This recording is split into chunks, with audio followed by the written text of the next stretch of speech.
Peace, love, and light to the family. Peace, love, and light.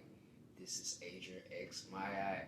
Welcome to the Adrian X Mayat program, broadcast, podcast, and all of that good stuff. The purpose of this channel is to enlighten you about politics, African history, music, law, philosophy, spirituality, and so much, much more. So having said that, today's program is going to be about the 48 Laws of Black Empowerment, Part 2. We're going to get through 25 to 48 today. I know sometimes in my previous video I was messing up on the numbers, saying like 26 to 48 and all that. So scratch that, it's 25 through 48. And before we actually get into that, we're going to practice some spiritual libation. I'm going to light the candle, or I'm going to light this incense rather, with baby Ann Pooh down here. And I'm going to light the Palo stick to give off, good energy. We can get rid of bad energy. You know what I mean? We gotta set the tone for our ancestors. We gotta honor people like Shaka Zulu, Marcus Garvey, Martin Luther King, Tupac, Afeni Shakur, Dr. Delbert Blair, Dr. Asa G. Hillard, Dr. John Henry Clark, and so many more. The list goes on and on and on and on. Queen Nzinga, all of these people that were noteworthy in our society and that fought hard for us on all levels, whether it be spiritual, intellectually speaking, physically speaking, linguistically speaking, on all levels, okay? So having said that, we got Ann Pooh here as the protector, baby Ann Pooh, father Ann Pooh here. So we got the yellow avirine and the lapis lazuli as well. And then we have I believe this is a turkey feather. Yeah, this is a turkey feather. Yeah, so that is that. So having said that, before we actually get into the 25 laws through 48, I'm going to quickly recap the first 1 through 24. I'm just going to go through the list. It's one in particular that I want to touch on, and that's number 15 again, because I want to add some more commentary to that. But other than that, we're going to continue on from 25 to 48. So let's go ahead and get a recap real quick. Number 1 was all praises to the Most High. Number 2 was know your identity. Number 3 was be yourself. Number 4 was embrace education. Number 5 is celebrate Black History every month. Number 6 was never underestimate street smarts. Number 7 is know your strengths and weaknesses. Number 8 was know when to be a follower. Number 9 was question your pastor. Number 10 was embrace technology. Number 11 was know your worth. Number 12 is stop waiting for Black leaders. Number 13 is don't let people kill your dreams. Number 14, change your mentality. Number 15, support the Black family dynamic. Now, I wanted to add more to that because I believe I left off that women control access to sex and men control access to marriage. Now, I want to add that it's different strokes for different folks, okay? So some men and women believe in polygamy, and then there's other men and women that believe in monogamy. and to each his own. Nobody should be knocked for what they believe in. You know what I'm saying? So if you feel like you want one partner, go be with somebody that wants one partner. You support the black family dynamic by doing what you want to do, that you have passion for. Don't just follow the crowd. You do what resonates with your own heart, body, mind, and soul. You don't just follow the crowd. And if you feel like you need more than one partner and you want to build a multi-marriage, then you shouldn't be judged. You shouldn't be judged for that. Somebody said my volume messed up, but if y'all can hear me, say what's up. Say peace. All right. So what I'm saying is, I'm talking about the black family dynamic, and you're free to do whatever you want to do. Okay. So don't let society determine your destiny. Okay, so that's what I wanted to say for that. And having said that, number 16 was choose your family wisely. Number 17 is show up for our people. All right, and then it says number 18, be financially conscious. Number 19 is be credit conscious. Number 20 was embrace entrepreneurship. Number 21 was create generational wealth. Number 22 was invest in real estate. And number 23 is invest in our children. Okay? And then the last one we left off was don't be a hater. Okay? So I'm not going through any of those again. If you want to see 1 through 24, go on my YouTube right now before you watch this. Adrian X Mayat. Like, share, and subscribe. Also, check out my podcast on Anchor, Spotify, Apple, just to name a few. I'm on so many different platforms. Check me out. And then also check out my fitness and meditation channel, Adrian X. So, like, share, subscribe. It's not going to take you more than a second to do so. So put your efforts, put your energy into motion and just click that button. All right, it's going to take a split second. All right. So having said that, we're going to go into number 25. Okay. So number 25 says read every contract. Okay. One of the biggest ways we get taken advantage of in business is not by reading contracts. We've all heard the stories from entertainers, but it can happen in other industries as well. I'll always make sure you read your contracts for yourself and ask the following questions. What do they expect from you? What should you expect from them? What is the duration of the contract? How do you get out of the contract if necessary? Okay? After you read the contract for yourself, take it to an attorney not associated with the person or business you're thinking about signing a contract with. Move over here, baby and poo, so all that smoke won't get in my face. Alright. Okay. So baby and poo, you right there. You cool. You cool, buddy.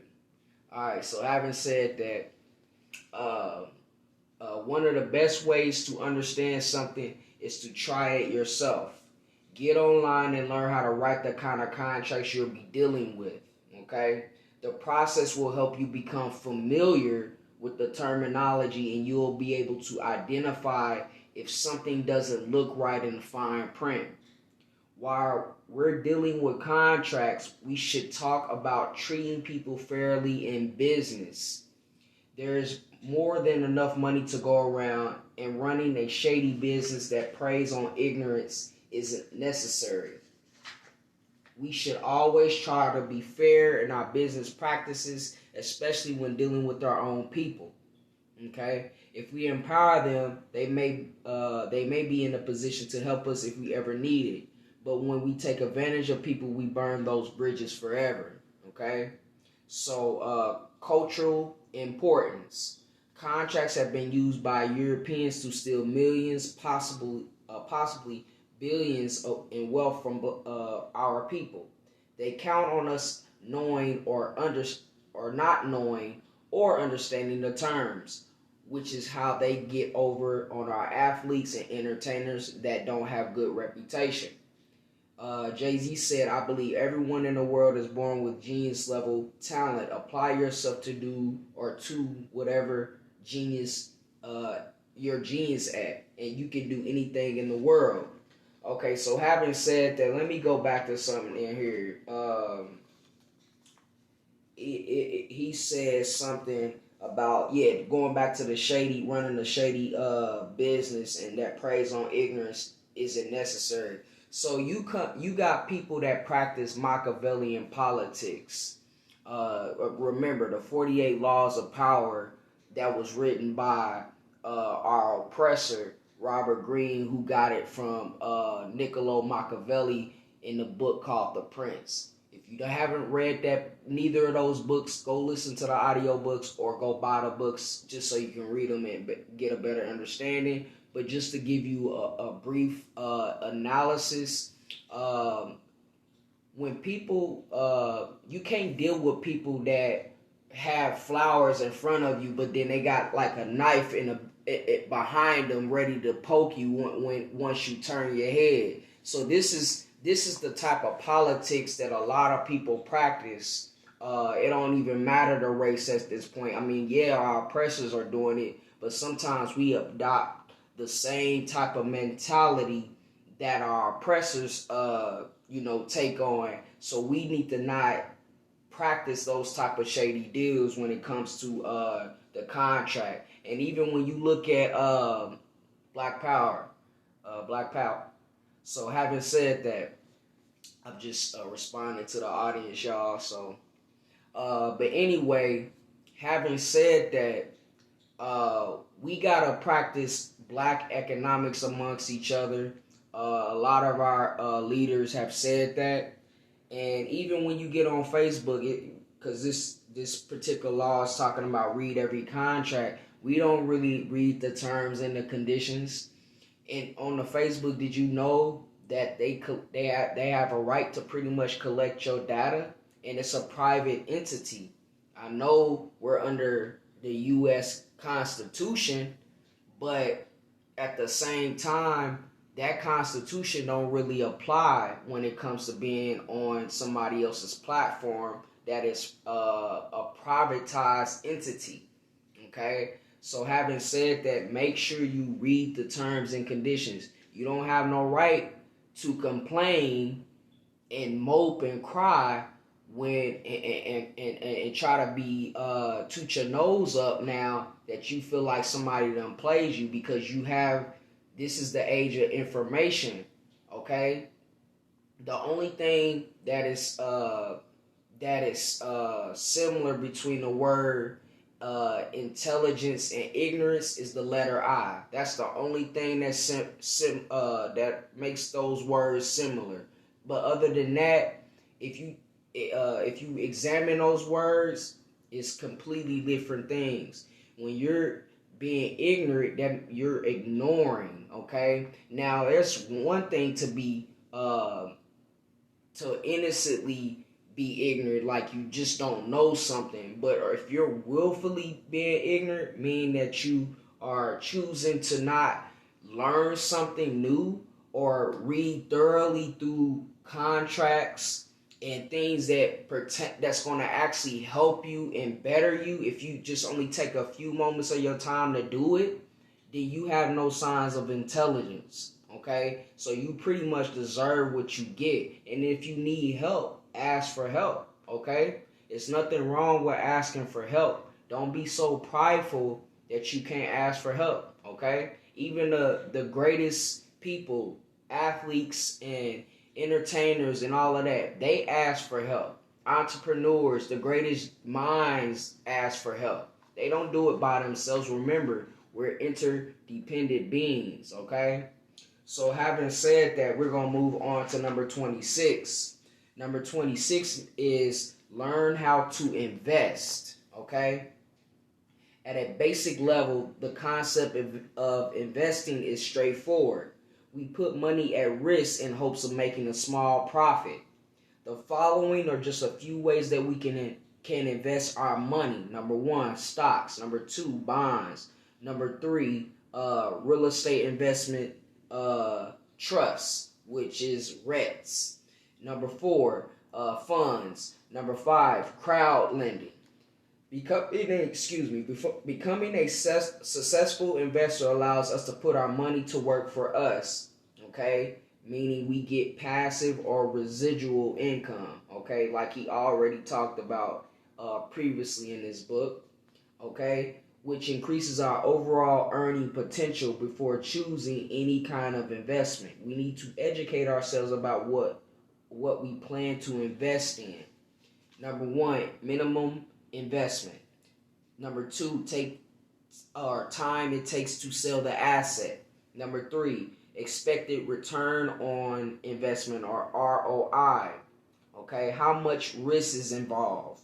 In addition to the above, we need to educate ourselves on how much commission or per trade fee is charged whenever we buy, sell, or trade an asset. Okay, and culture importance. Our cultures teach their kids, or other cultures, teach their kids about investing at an early age. While we embrace a culture of wasteful spending, much of our wealth has been given away to white clothing designers, white-owned liquor companies, white-owned jewelry companies, and white-owned clubs. If we're going to spend our money on their stuff, we should spending owning a piece of the company instead of just being consumers of their product. I think we should spend only a piece of the company instead of just being consumers of their products. I think that's what he meant to say. But we don't want to be consumers, because when it comes to black people, statistically speaking, we are the biggest consumers out of all the other races when it comes to like Jordans, weaves, clothes, all of that. The jewelry I got on right now comes from a black-owned business. It's called Ancient Aura, so you can get jewelry from there. I support black businesses. This came from a black-owned business too, so I do my best to support black-owned businesses, okay?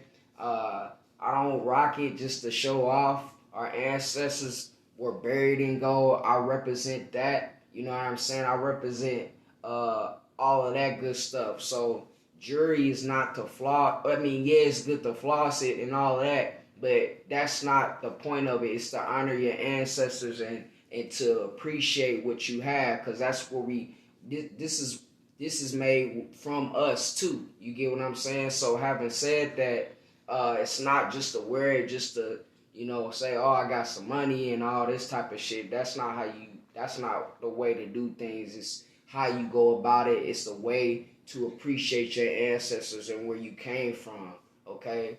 So it's symbolic to greatness, all right? Gold comes from Africa. You get what I'm saying? So we got to understand that, all right? The older folks got to understand that's how the enlightened younger folks rock our pieces. You get what I'm saying? So, but anyway, you should instead of just being a consumer, you should be a producer and a consumer, meaning you are a prosumer. It's okay to be both. You don't have to just be a producer. You don't have to just be a consumer. Being a prosumer is allowing to have your own business, like what he was talking about, your digital frontline online business. You can have your own website where you can go on your website and buy your own products. You can buy your own stuff. You get what I'm saying? Support that yourself. That's you being a producer and a consumer at the same time, which means you are a prosumer. Okay, it's okay to do that. You don't have to just do one over the other. A lot of people always encourage us to be producers, which we should be. That's fine. We shouldn't always lean on consumerism. That's correct too. But I think it should be a balance of both. It's about what you invest your time in, like what he emphasizes in this particular law here. So this is a Dr. Boyce Watkins quote. One thing that's true is that whether you are making a financial investment or an investment of the heart, you usually get what you give. What's also true is that investing the wrong assets into the wrong places is a great way to end up broke or broken. All right. So number 27, invest in yourself first. I'm gonna say this: if you have a job, you self-employed, or whatever the case may be, you need to pay yourself first. That's the number one thing. If you don't pay yourself before you pay your bills and all this, I don't know what's wrong with you. You must pay yourself first. You deserve that. Pay yourself first. All right? Invest your money, okay? Invest into your success, okay? My coach used to say that all the time when I was wrestling, okay? So having said that, I'm going to go ahead and continue on and read it. So the best investment you can ever make is to invest in yourself. If you want to start a business, go to school, read books, watch YouTube, or whatever you need to do to make it happen. The cold hard fact is that we can't expect other people to invest in us if we aren't willing to first invest in ourselves. Okay? So invest the time to write a 5-year plan. Invest the time to write a plan to achieve the goals in your 5-year plan. Invest the money to achieve the goals in your 5-year plan. I read this book called How to Ignite Your Passion for Living by Mark O. Harrelson. And one of the ways that he kind of schooled me in that book, he used the acronym BRAM. Okay, and BRAM stands for benefits, reasons, and motivations. So you write your goal down, right? You write your goal down, and you write underneath the goals a list of benefits, reasons, and motivations in order for you to get to attain that goal. So, for example, if you want to buy a house, you will write, if buying a house is a goal, you will write your benefits, your reasons, and your motivations behind buying a house. And I've been always read mine in the morning time, my plans and my goals that I have for myself. You get what I'm saying? So I encourage you guys to do that too. And then another thing he encouraged in the book to write is write down like 20 reasons why you're grateful. Okay? Write reasons why you're grateful. The little things like that make a big difference. Remember the Titanic analogy that I used in the previous talk we had in my other program, okay? In the first part of this program, all right? So having said that, investing in ourselves a little bit at a time eventually adds up. We don't need large sums of money to make life-changing investments. We just need time, patience, a plan, and the willing to bet on ourselves. If you want a record, if you want to record an album, start by recording one song per month. If you want to start a business, start by fixing your personal credit. If you want to be a professional athlete, start by training every day. If you don't see immediate results, they'll start to manifest as you get closer to reaching your 5-year goal. Culture importance. This is just another piece of good advice that transcends culture. We spend a lot of time working to pay other people, which leaves little left over for saving or furthering our goals. We should invest in ourselves first and everyone else after. Exactly. I used to D.L. Hughley's quote right here. I used to always run off at the mouth and talk about people. I just didn't know that it would make me a living for me. He's a comedian, obviously, so he cracks jokes on people. Obviously, you can't just go around gossiping around people and then saying, "Oh, that's gonna be your way of living." You gotta be a comedian or something, some type of spokesperson. Okay, so gossip is not gonna make you money. Nah, it's only disturbing peace within yourself first or foremost, because you're not happy with yourself. That's why you're talking about other people. But I digress. I'm just talking about things that come to my mind when I hear something regarding that quote. All right. So number 28, it says, "Leave more than bills." When we pass, more often than not, we leave debt and funeral expenses to our family as an inheritance. If we plan to leave more than hardship, we must understand why it's important for us to handle our business while we're still alive. We must try our hardest to pay off our debts. We must try our hardest to give our children and grandchildren a head start. We must pass on our knowledge about finance, entrepreneurship, and personal responsibility to future generations. All of the above are why we must start businesses or websites that generate income. By establishing sources of income that can be passed on, it ensures that our sons and daughters don't have to beg people that look like us for jobs. They don't have to tiptoe around people that don't like them for fear of losing their only source of income. We must make sure that we have life and health insurance. We must make sure that we have a will and a power of attorney. If you do not yet have the above in place, make sure you consult an attorney to help get your affairs in order. Cultural importance. Most of us have seen people on the corner taking donations for funerals that the family can't afford to pay for.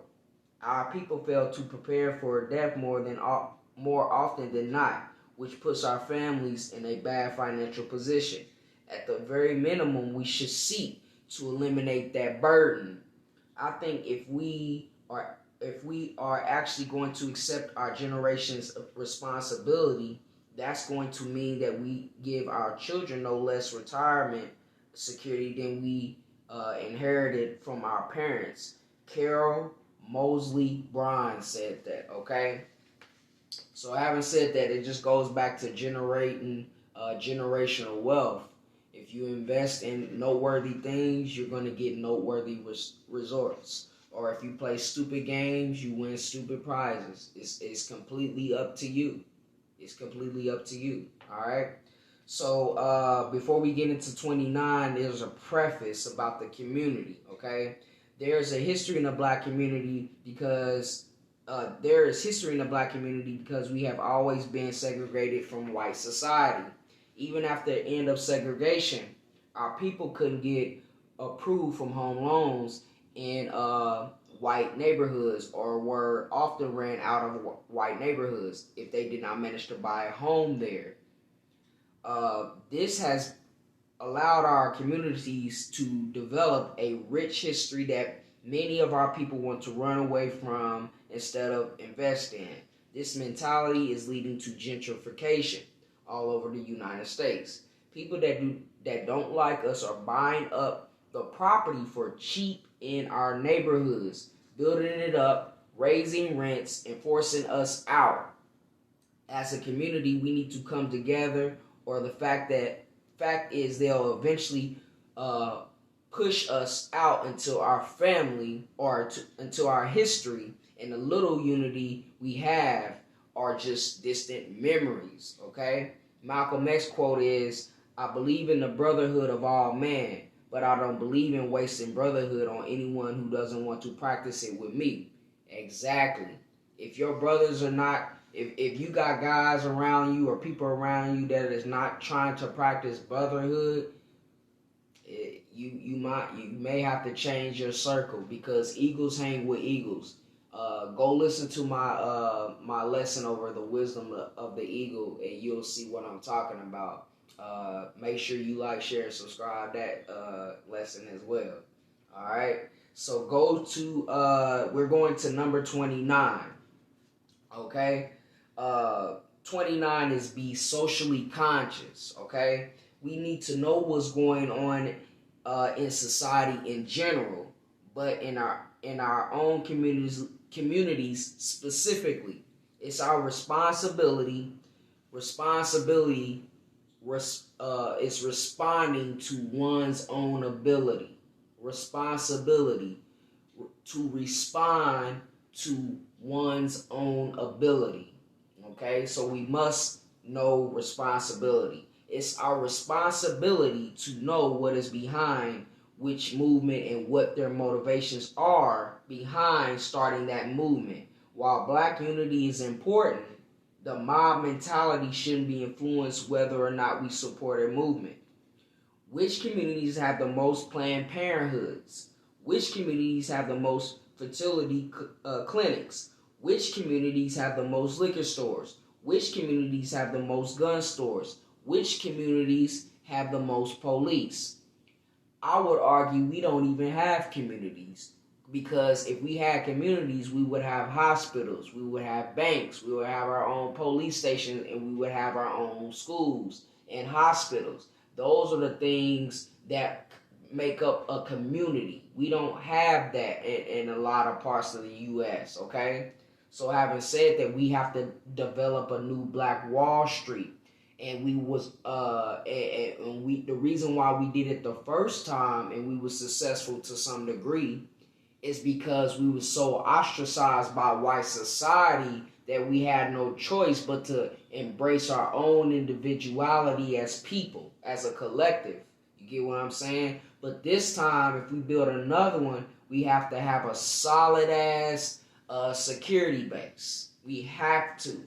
That's where we failed at, was having a solid ass security base. Okay? That's what we need to have once we build this new Black Wall Street, so we can be prepared. You understand where I'm coming from, my people? All right? So having said that, being aware of the above allows us to understand why some things are the way they are, and why certain ideologies in word don't match the actions that we see, whether it be in politics, organizations, religions, etc., etc. Cultural importance. At one time, our communities were all we had, which meant that we were tied into what was going on. As we've been able to get higher paying jobs, make a little more money, some of our people moved away and lost touch. I think that's what he meant. So lost touch. Let me write that. With what's going on all over America. Our records, if you have let me tell you who quoted it. Ice Cube is saying this. Our records, if you have a dark sense of humor, were funny. But our records weren't about comedy. They were about protest, fantasy, and confrontation and all that. Okay? So number 30 is be politically conscious.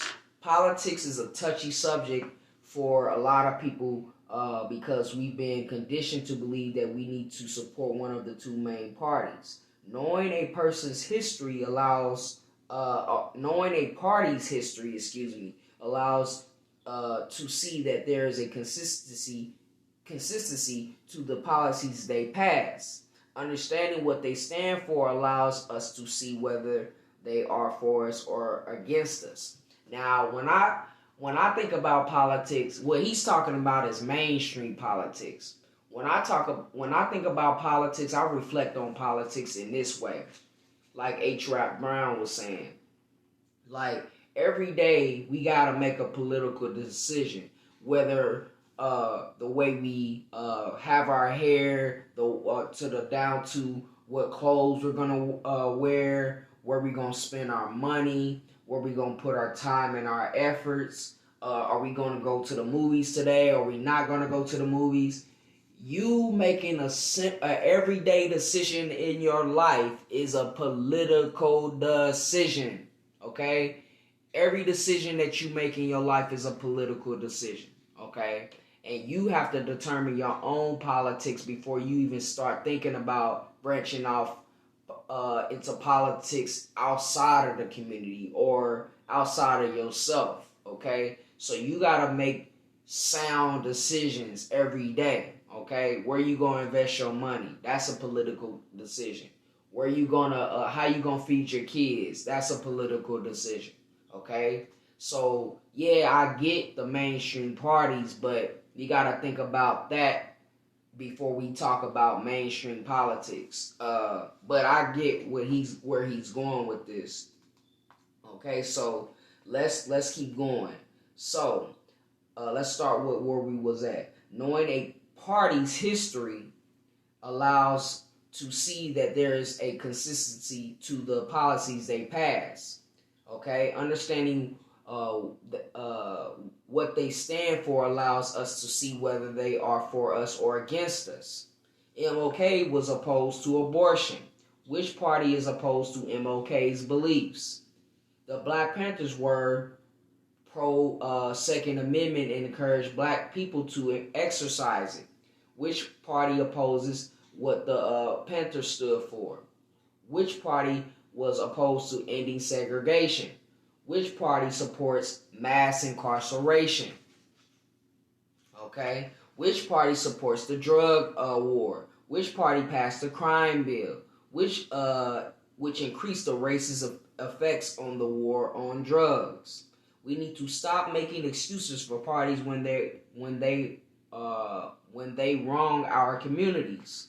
When we get honest about our situation, then we can make political progress. Until then, we just keep voting for our own demise at the hands of people who've shown us that they don't care about our community. So people that still buy into the silly rhetoric of our ancestors died for us to have the right to vote, man, I give that 10 thumbs down. Because having said that, our ancestors did not die for our rights to vote. They died for our rights to be here, for our basic human rights that we didn't have, for reading, writing, walking out the house, going to restaurants and these things, having just a free will to just be your authentic self. That's the rights that they actually fought for.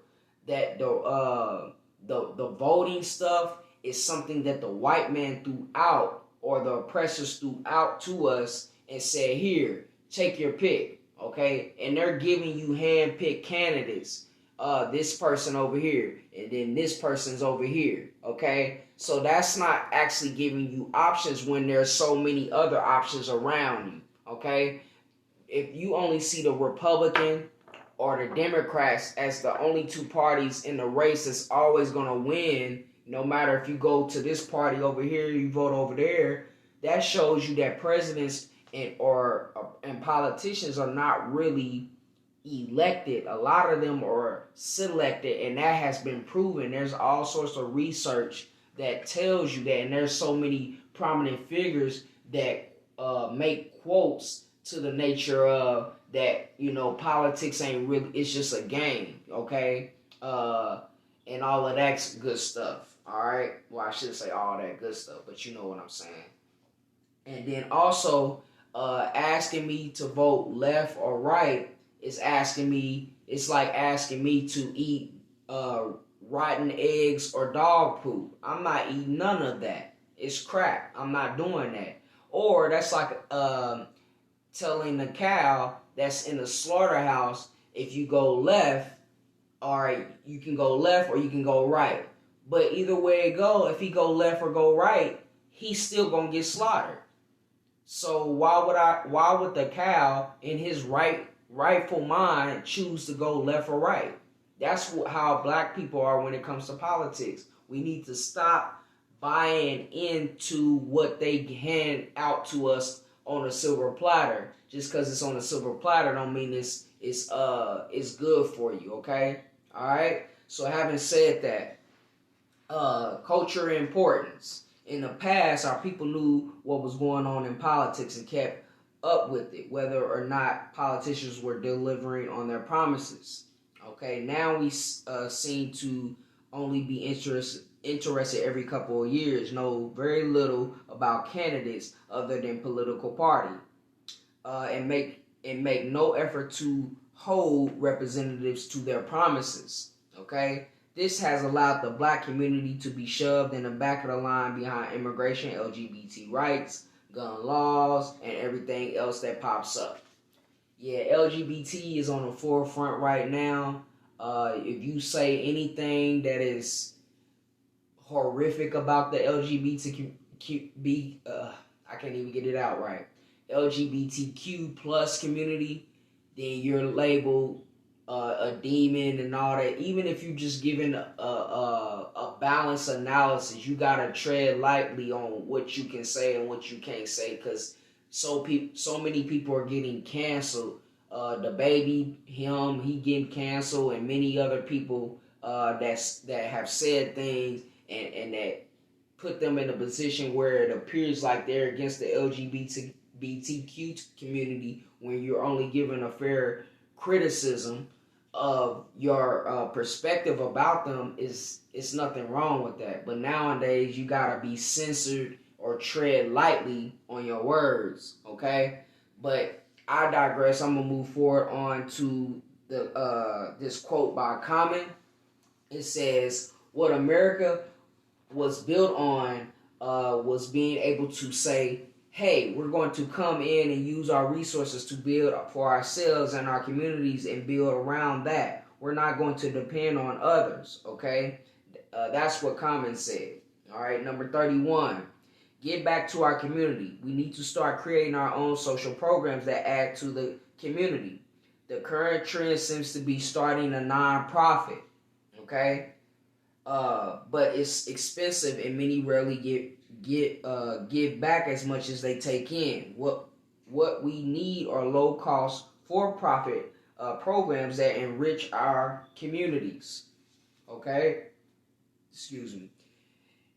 An example of this would be a community basketball league, something like what Ice Cube has did with the Big Three. He has revolutionized the game by having that Big Three and taking retired players and other street ballers from and let them play on 3-on-3. Okay, so he's doing that. Shout out to Ice Cube. He's doing big things with that.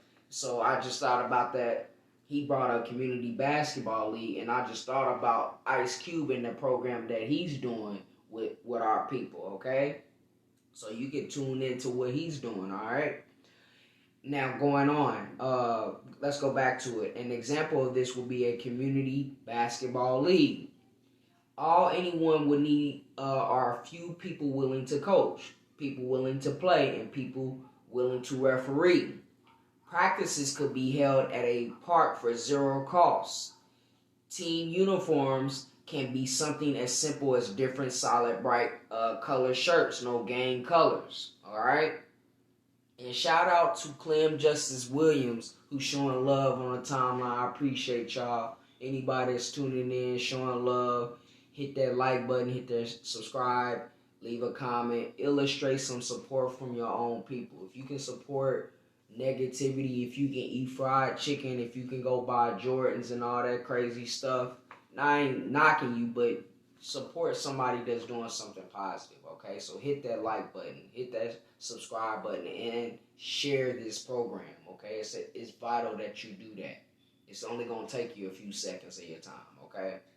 All right, so having said that, team uniforms can be something as simple as different solid bright colored shirts, no gang colors. I repeat, this would give kids and teenagers in the community something to do. It could be funded out of pocket by a handful of adults. There are other kinds of community programs we can run as well if we just get creative, okay?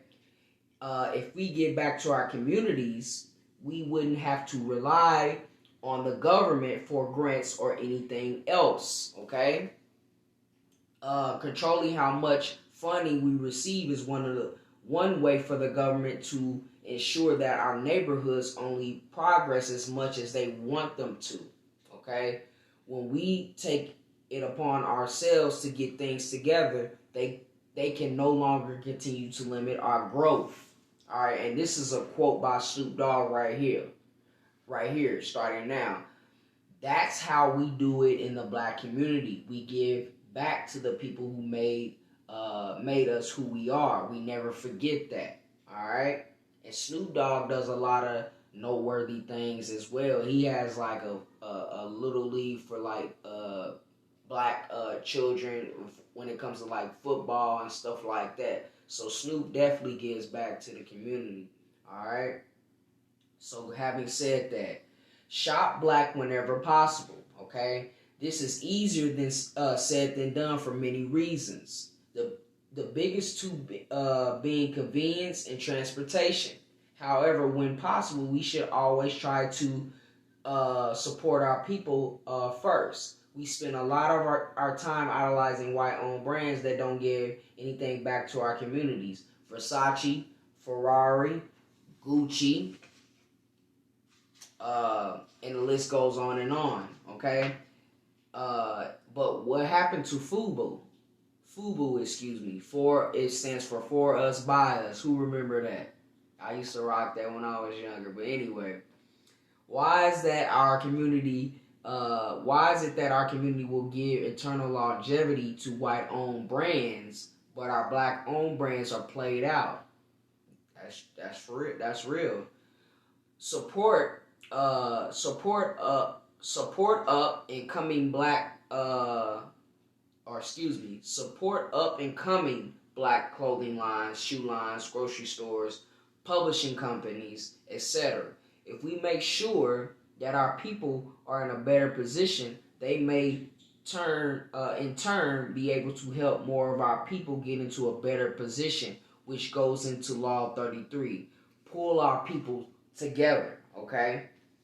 So, having said that, culture importance. There's a time when we could only shop black in some places. Now that we can shop anywhere, we choose to give our money to the same people that refuse to come shopping in and live in our communities. We need to keep black dollars in black hands for as long as possible.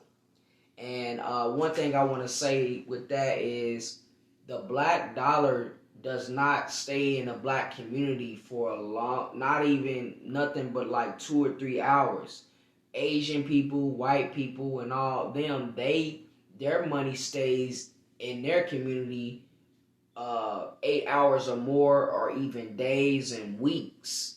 We can't even get past a couple hours of our own dollars staying in our own community. So we do have a long way to go. All right. So we're making some progress. I'm not saying we're not. We are embracing entrepreneurship, but we still gotta. I still believe we gotta be more unified. We have to learn that. Okay, we have to learn that. All right. So having said that, Malcolm X quote. So our people not only have to be re-educated to the importance of supporting black business, but the black man himself has to be made aware of the importance of going into business. Okay? And once you and I go into business, we own and operate at least the businesses in our community. We will be doing what we will be doing is developing a situation wherein we will actually be able to create employment for the people in the community, okay? And once you can create some employment in the community where you live, it will eliminate the necessity of you and me having to act ignorantly and disgracefully, boycotting and picketing some practice someplace else, trying to beg him for a job, okay? Now, number 33, pull our people together. Okay, if your job is looking for employees, suggest friends or family members that you know will be good for the job. If you're in a management position, hire more of our people. Okay? Other races do it already, which is why you'll see mostly Caucasian at a Caucasian-owned company. The Chinese have a Chinatown, almost every city in America, but we have the hood or the ghetto. Okay? MOK, if you go around every country or every state in the U.S., actually, there's a MOK Boulevard, and it's not by coincidence that most of the MLK streets is invested in the black community, and it be underfunded and undervalued, okay? So that's not by design. That's to add insult to injury of killing our ancestors, rather, Dr. Martin Luther King, and even his mother was killed by the oppressors, which was adding insult to injury. But to name a street and then say you're honoring King, you're not really honoring him, because you purposely put his name in the neighborhoods where it's not enough money coming in, and it's not a lot of richness and value and wealth within those communities. And it's also there to keep the eyes on the black people, where the black people are geographically speaking, and you'll be able to do what you need to do because you already know where they are at. So you have to be mindful and plan ahead, okay, and be smart, okay. So having said that, all right, let's go back into this here. So we will go back to the part where it says the Chinese have a Chinatown in almost every city in America, but we have the hood or the ghetto. All right. When we support our own businesses in our own neighborhoods, they're more than likely to hire our own people from our own neighborhoods. This naturally leads to lower unemployment and lower poverty within our communities. While I do not condone drug dealing, if drug dealers reinvested their money into the neighborhoods they live in, it would go a long way in making our neighborhoods better. Okay? So let's move on to the next one. Cultural importance. Our people we're still on the same one, number 33, but I'm moving on to the next paragraph. That's what I meant. Cultural importance. Our people are often compared to crabs in a barrel. If we put a bunch of our crabs in a bucket every time, there's a chance one escaping. Another one pulls him back down. When we get free, we need to reach back down and pull more of our people up. I want to propose a question myself. Who created the barrel that the crabs live in? Okay, that's an important question that you yourself should think about and ponder. Okay. So having said that, there's a quote in here that says, "There's always something to do. There are hungry people to feed, naked people to clothe, sick people to comfort and make well." And while I don't expect you to save the world, I do not think it's not asking too much for you to love those with whom you sleep, share the happiness of those on who you call friend, engage those among you who are visionary, and remove from your life those who offer you depression, despair, and disrespect. That was a quote by Nikki Giovanni, okay? And number 34 says, embrace positive language, okay? This isn't an appeal to stop using the N-word, because I ain't stopping using the N-word. And when I say the N-word, I'm not talking about nigga, I'm talking about nectar, I'm talking about naga, I'm talking about niggas, okay? I'm talking about these different N-words. I barely say the N-word. I really don't like my own people saying it that much. I mean, I listen to hip hop every now and then, and it says it, of course, because it's embedded in the culture now. We always, as the wonderful thing about black people, we know how to take lemons and turn it into lemonade. You get what I'm saying? So I say Naga, I say Netter, I say Negus, and that all of that means is gods, the original people, things of that sort. That's acknowledging who we are as people. So that N word particularly is not a bad thing. But I know what he's talking about. He's obviously talking about nigga, okay? So, but more of an appeal to start using more positive language, like I was just saying, okay? Why is it necessary for us to encourage calling other people or other beasts, calling each other beasts, gorillas, apes, goons, and savages? These are the same derogatory terms that we get upset when they're said about us by people that don't look like us. It's a cop-out to say we're claiming those words and turning them around, when in reality they're dictating the next thing we call ourselves. That's not taking control. That's being manipulated. Now, whenever we turn on the radio, we're bombarded with nothing but negative labels for our people over and over again. Savage, chiefly in historical and literal context, a member of a people regarded as primitive and uncivilized. It also means, I'm adding this part to it, it also means cannibal.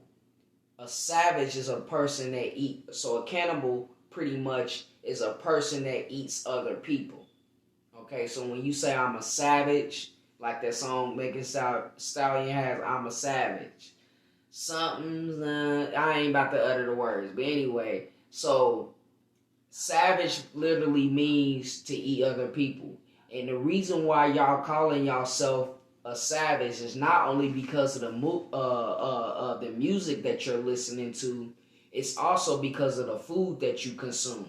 You are a savage pretty much. You're eating, a lot of times when y'all are eating meat, and I'm not, like I said, I'm not the person to judge so hastily. You can do whatever you want to do.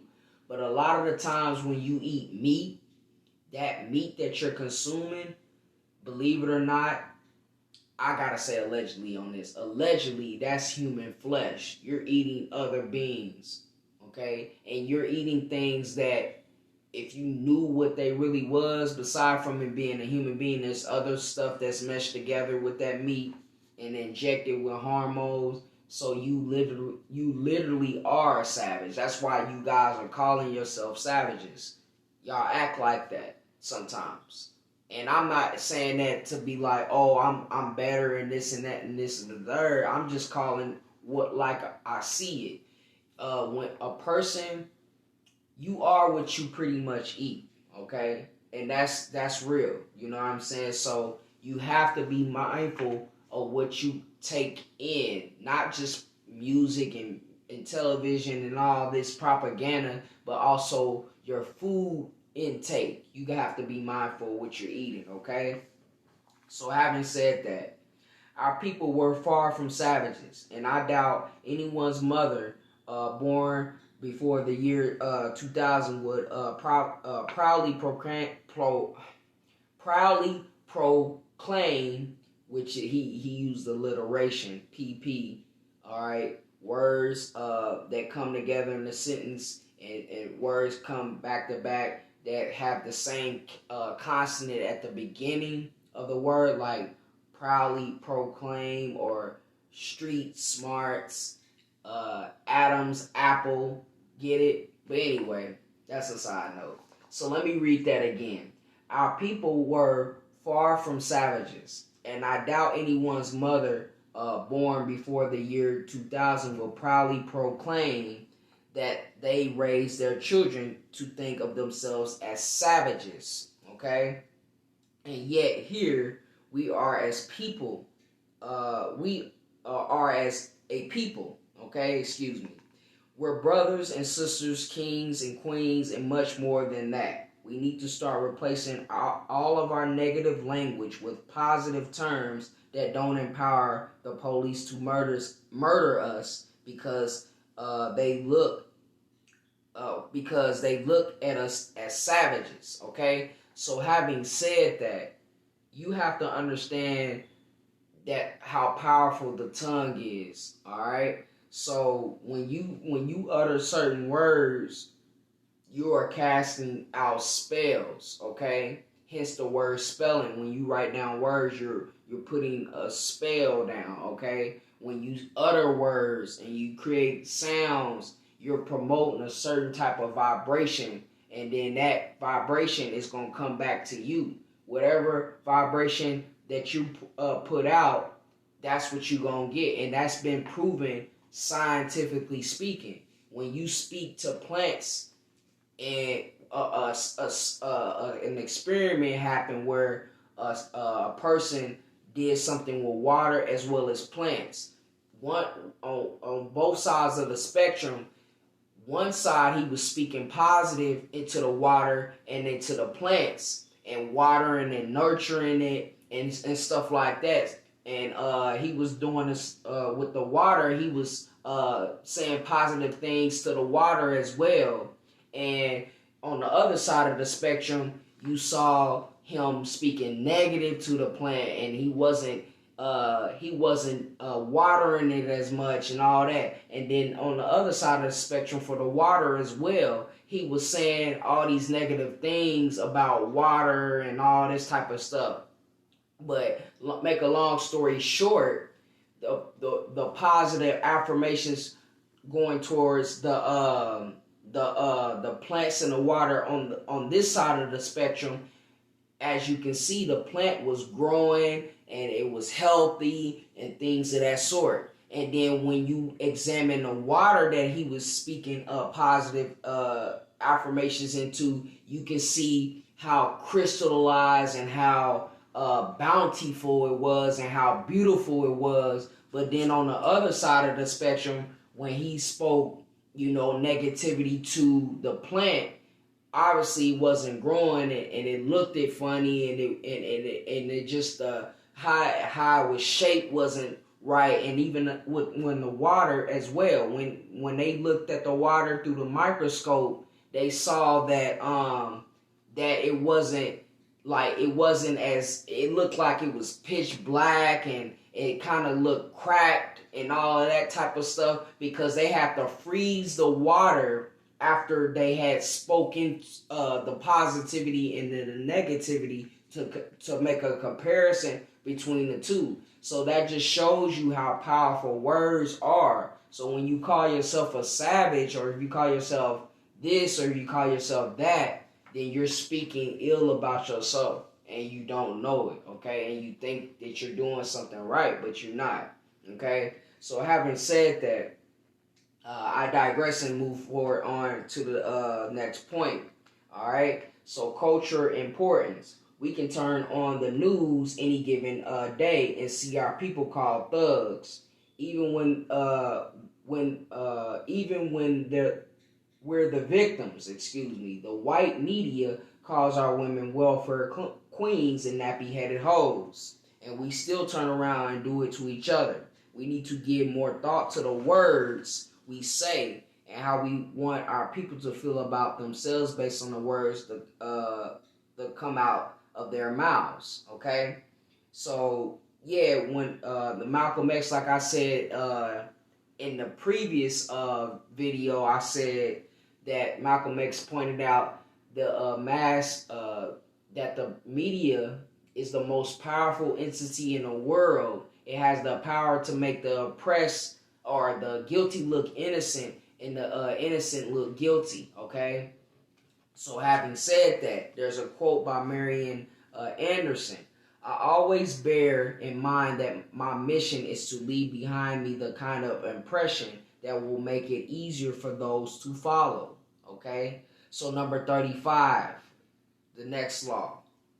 Celebrate Black excellence, all right? In addition to positive language, let's celebrate each other's success. Like it, share it, and shout it out. Like right now. Like, share, and subscribe. It's only going to take you a few seconds, all right? Hit that subscribe button right now. Share this with your people. Let them know that you got a positive Black brother that's doing something noteworthy on a platform, okay? So like it, share it, and shout it, all right?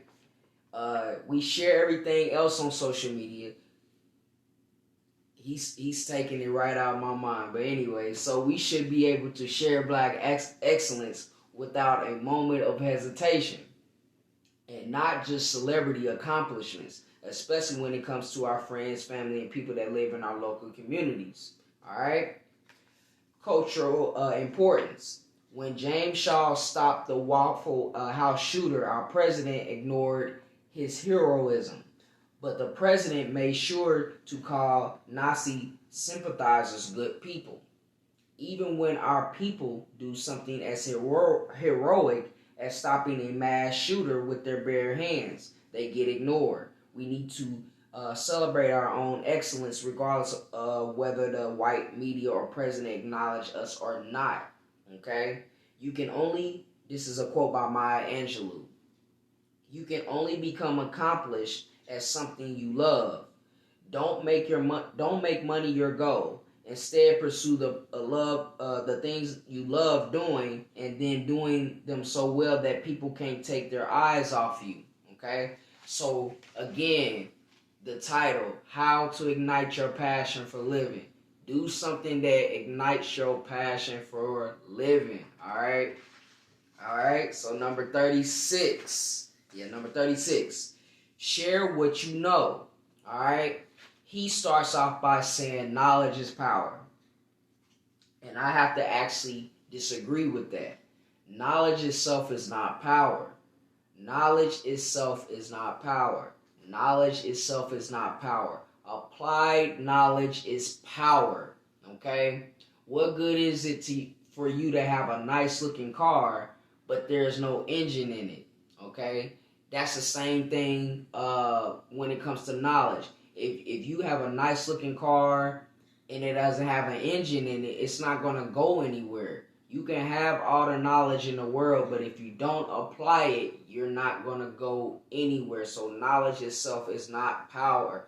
That's a common misnomer. And I know he doesn't mean no harm by that, but knowledge is not power. You have to practice the application of what you learn. Otherwise, you just don't know it, okay? And that's just how it is, all right? So therefore, okay, so let's read that again. He says knowledge is power.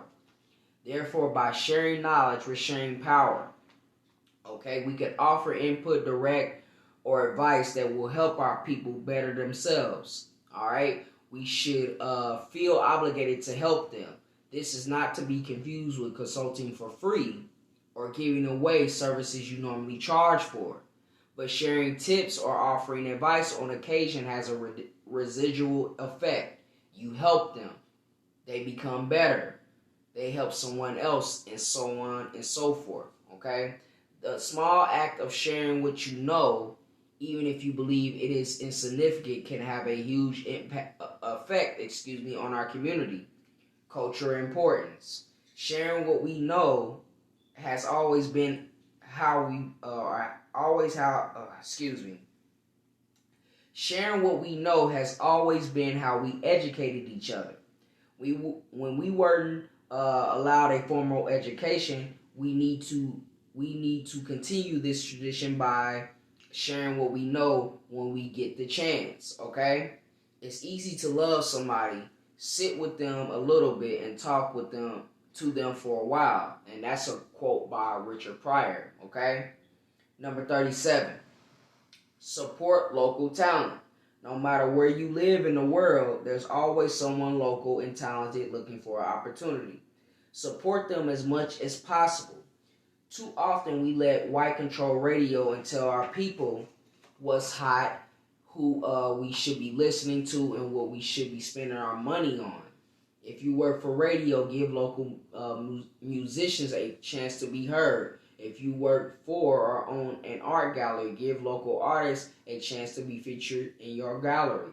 If you own a clothing store, offer aspiring designers consignment. You get inventory and free profit, and they get to distribute their products. It's a win-win.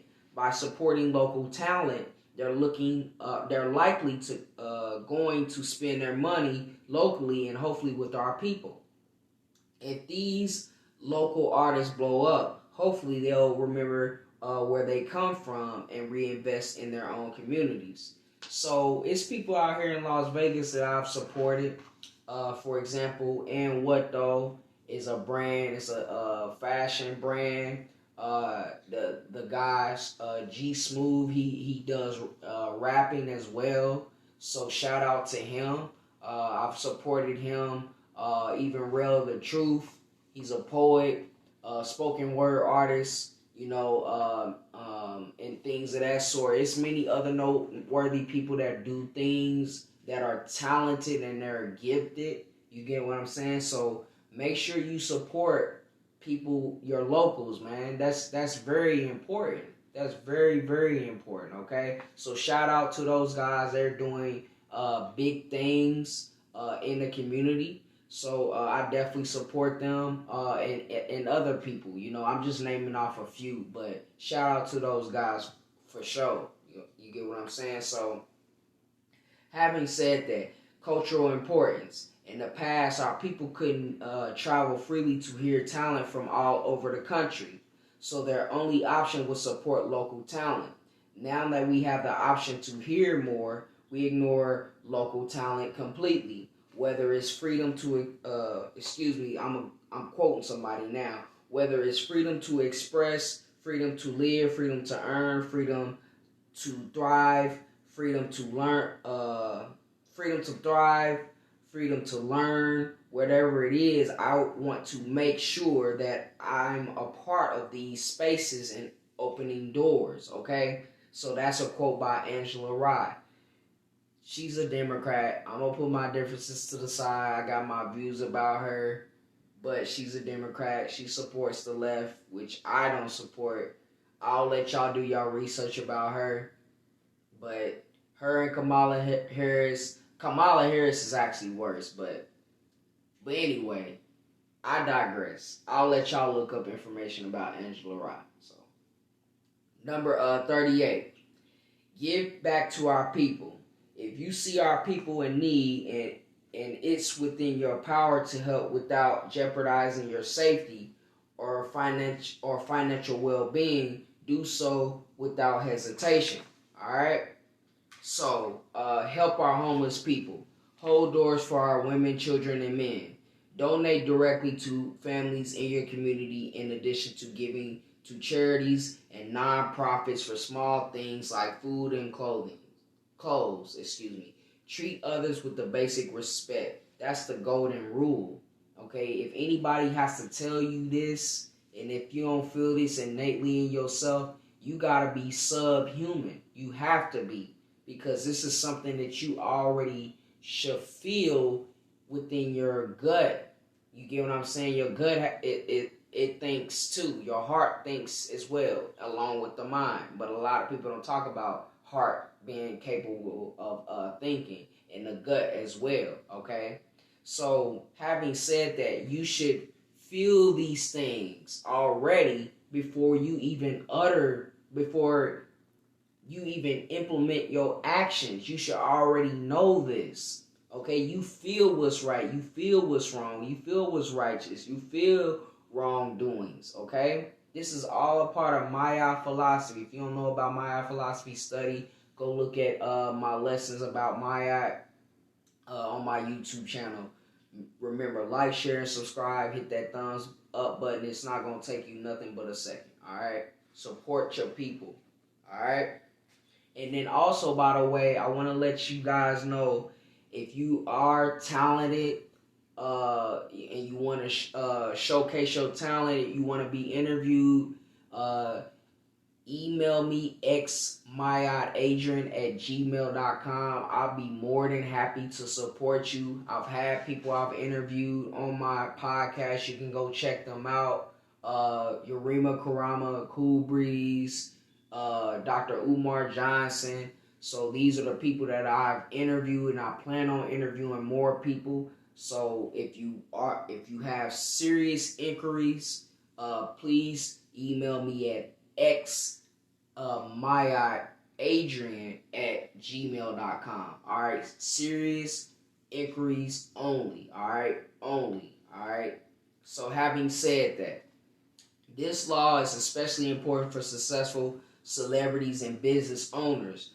Don't just take from the community until you make it, and then forget about the people that supported you. After you reach a certain level of success, start giving it back, even if it's in small ways. All right, perform for free at fundraisers. Donate art for fundraisers. Start an internship at your business. Feed the homeless on Taco Tuesdays. The above are just a few examples of cheap and no-cost actions that many celebrities can do to help the community. Cultural importance. The concept of paying it forward isn't new. None of us has made it to where we are in life without the help of someone. Remember, we're interdependent beings, not independent beings, okay? All right, someone gave us a job, a promotion, or invested or gave us an opportunity of some kind.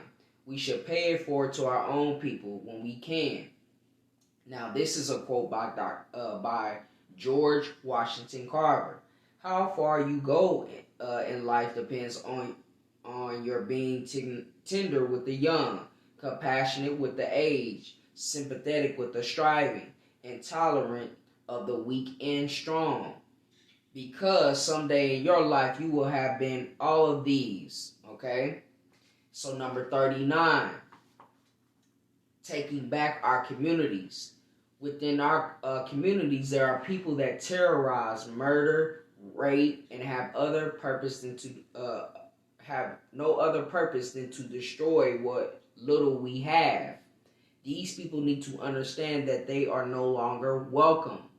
We need to start our own neighborhood watch programs. We need to form our own neighborhood watch patrols. We need to start reporting major criminal activities. That's what we had the Black Panther Party for, pretty much. That's me saying that now. So that's what we had there, because they are the vanguards for the community, okay? And they're still doing that, all right? So having said that, we're going to move on. We pay taxes, which we really shouldn't be paying taxes, because IRS it has nothing to do with the government. That's just something that they put together to make it seem like it's some legal stuff, but it's really illegal. And a black IRS agent has already came out and presented information, noteworthy information, because she was an IRS agent that worked in the field, and she pretty much became a whistleblower of how the IRS is nothing but a scamming entity. Okay, that's not pretty much. I'm not putting words in her mouth. Just go look at the evidence that she presented, and you can assess it for yourself. Okay, and you use discernment. All right. So, having said that, it says we pay taxes. All right. I'm gonna say one more thing about that. All black people should be exempt from taxes, and that should be no ifs, ands, and buts, because our ancestors' bloods are in the soil. We have built this country from scratch, and this country owed us amongst trillions and trillions and trillions of dollars. And they say the estimated amount of money is that they owe us is like 13 to 14 trillion, but it may be even more than that. Okay, so having said that, let's go back to this. We pay taxes, and we should use the police to strategically take back our communities by only reporting the most egregious offenses such as rape, murder, home evasion, etc. When it comes to fights, we should stop instigating and encouraging fighting between our people. World Star, for example. But anyway, most of us have seen the Django. All right, the two slaves forced to fight for the entertainment of white people is based on reality. All we do is look at boxing to see that it's just evolved into a big business. If two people insist on fighting, set up a local gym, have the fight, and be done with it after. Okay. So that's the right way to do it. Not pulling out your gun to shoot your brother or your sister or whomever the case may be. Why don't y'all just say, man, I got beef with you right now. We gonna square up in a circle and handle it like men and handle it like women. We don't gotta do all that savage-like behavior. You get what I'm saying? It goes back to savagery, all right? So going back to that, going back to this here, rather, culture importance. Our community, our own communities used to be the safest place for our people. It still should be. If we police our own communities, we don't have to rely on white people to police our communities for us, okay? Now, this is a quote by Common. It's our responsibility for the village to say, hey, we're going to create these programs, whether it's sports, creative arts, music. We need some things to give young people positive things to do. That's including jobs. Okay? So let's go on to number 40. Okay? Number 40 says the repurposing of gang culture. Just observe how we treat each other compared to how we treat people that aren't us. We treat us the worst. That has to stop, because a house divided against itself cannot stand. As part of that, black on black gang violence has to stop. Gangs don't even have to disband. If gang leaders were willing to repurpose gangs into independent organizations similar to the original Black Panthers, our neighborhoods would change overnight. Gangs already have leadership in place. Gangs already have people committed to a common cause. Gangs already have enough firepower to protect their neighborhoods. If the purpose of joining the gang is for protection, then what's wrong with protecting black people in general, regardless of what neighborhood they live in? All right? White people are murdering black people in public in broad daylight. All right? Because many of them are at war with us, and I would say they're also at war within themselves, because of course they're savages, okay? We taught them everything they know. We are the grandparents of humanity, all right? Without us, they wouldn't even be here for existence, okay?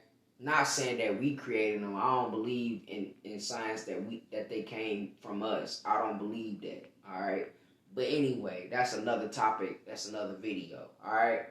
So having said that, instead of fighting and killing each other, we should be coming together to protect each other. This is not a call to wage war on white people, but a wake-up call to be aware that we need to be unified for survival, okay? So, cultural importance. People join gangs for different reasons, and repurposing gangs is much better than calling the cops to have our own people locked up or killed, okay? Our people have always grouped up for safety, but we never had to group up to stay safe from each other. It shouldn't be that way now, and it doesn't have to remain that way. Not everything can be changed, but nothing can be changed until it's faced, and that is a quote by James Baldwin, okay? So 41 says, stop begging for equality. I agree with that. First, I want to say this. Why would we want to be equal to our oppressors? That means we would take on their same habits of what they're doing.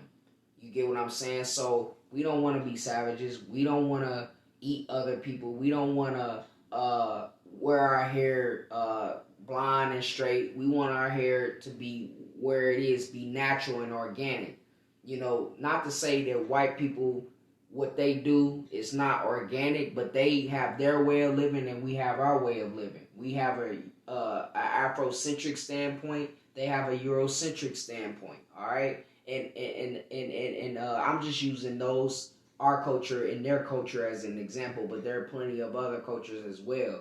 You don't have to be like other cultures. Embrace your own culture and individuality. There's nothing wrong with that, and don't allow people that don't look like you to feel like it's like you're in the wrong for embracing your own culture. All right, so stop begging for equality. That's his number 41.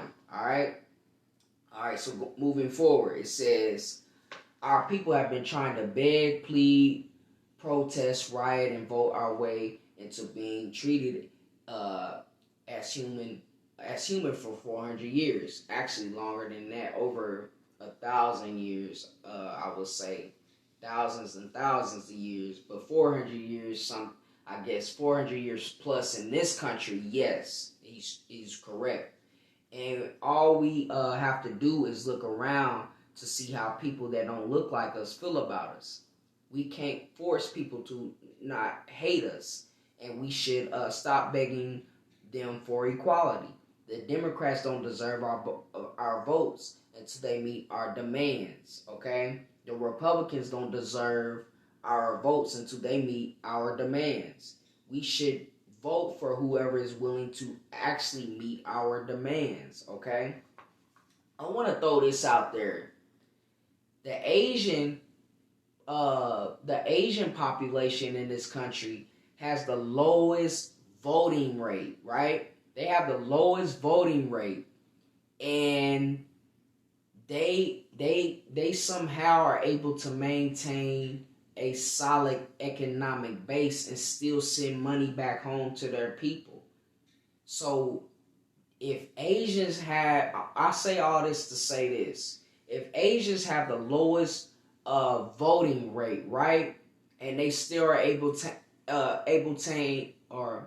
to maintain their economic solidarity, then why can't we as black people do the same thing? Why do black people feel like, oh, we gotta vote in order to maintain solidarity?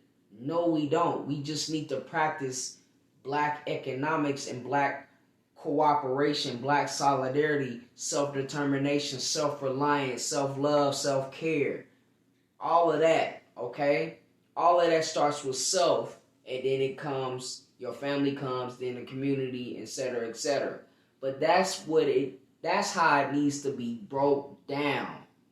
And that's how we need to operate, okay? We don't need to vote. Get that out your mind, okay?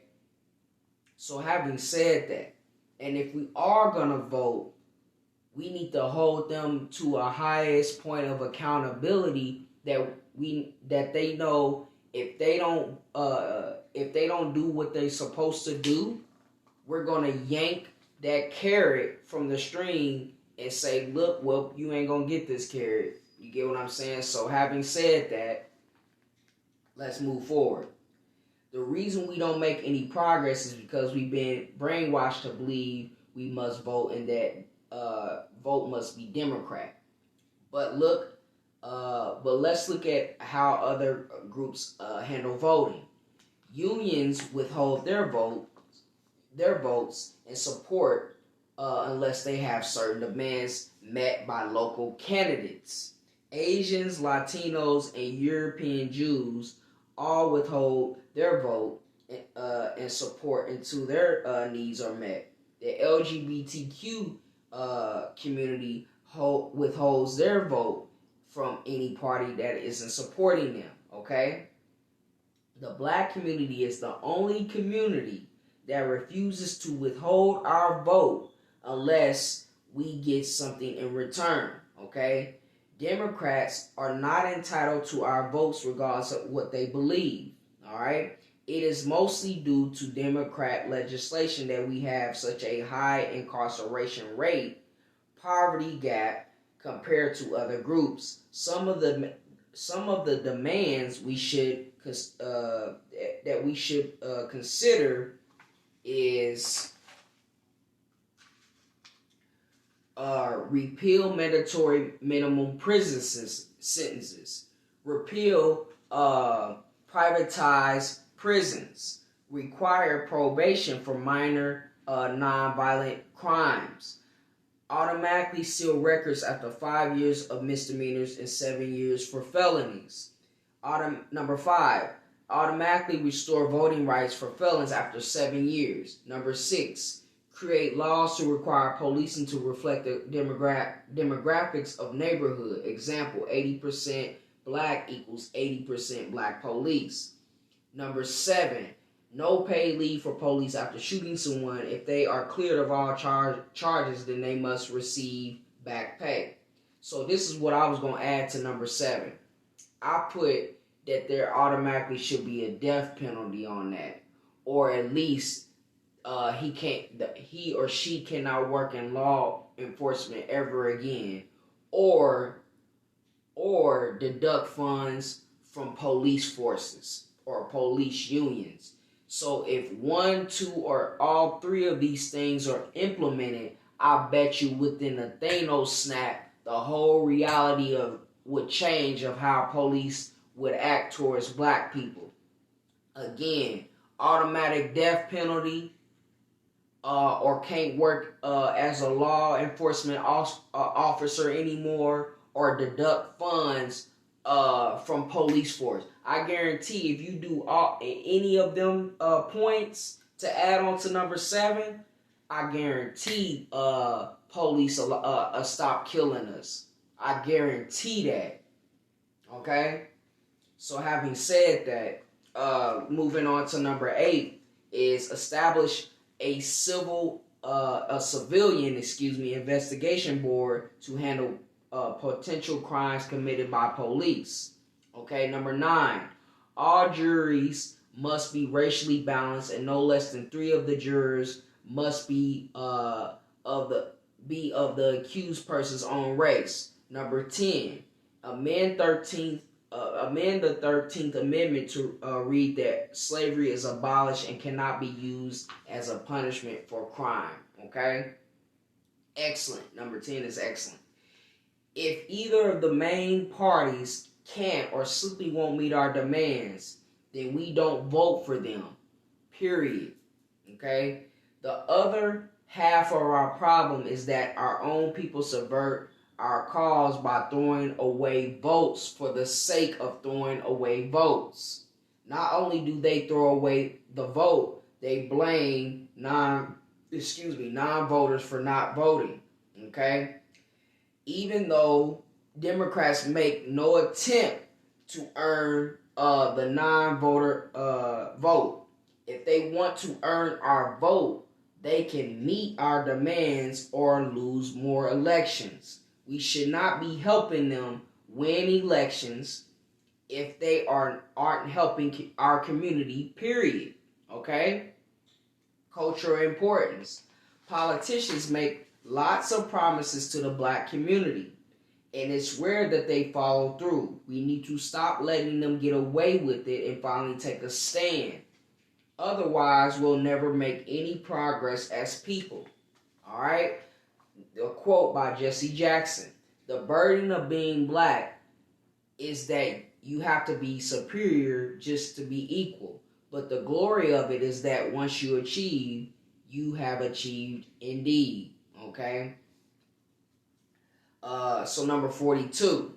Create our own opportunities. There are plenty of opportunities to start our own businesses, go to school, and more now that the internet has connected most of the world. An online storefront is a cheap and easy way to go into business without the risk involved with opening a storefront. Number 1, it's hard to book radio interviews or get your music played. Try approaching small to mid-sized podcasts. If you can't afford to advertise on a billboard, use Google AdWords and advertise on websites. If you can't afford to buy inventory, use affiliate programs to earn a commission for sending customers to Amazon, Target, Walmart, etc. Now that Google exists, saying I don't know is just an excuse for not knowing how to do something. We need to capitalize this opportunity and start creating our own opportunities, okay?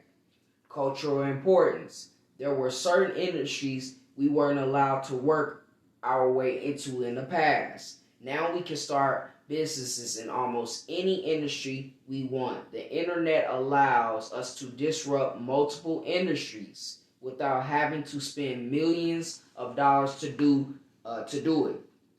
This is a quote.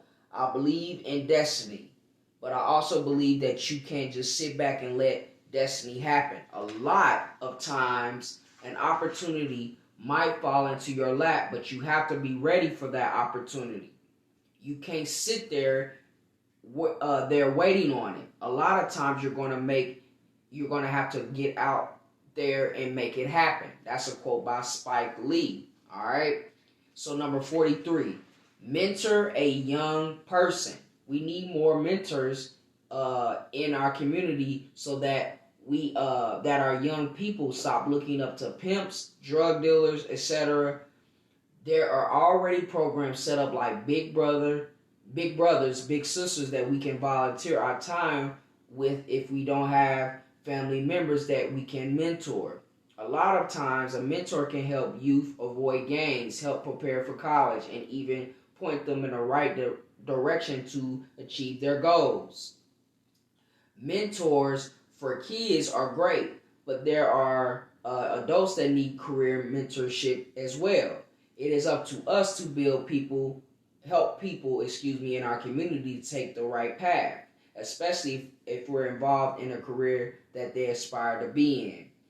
Cultural importance. Between racist laws, police killings, killing our men, and negative aspects of entertainment culture, a lot of homes are lacking men as mentors. It's up to us to end the cycle by going out of our way to counter their assault on our community.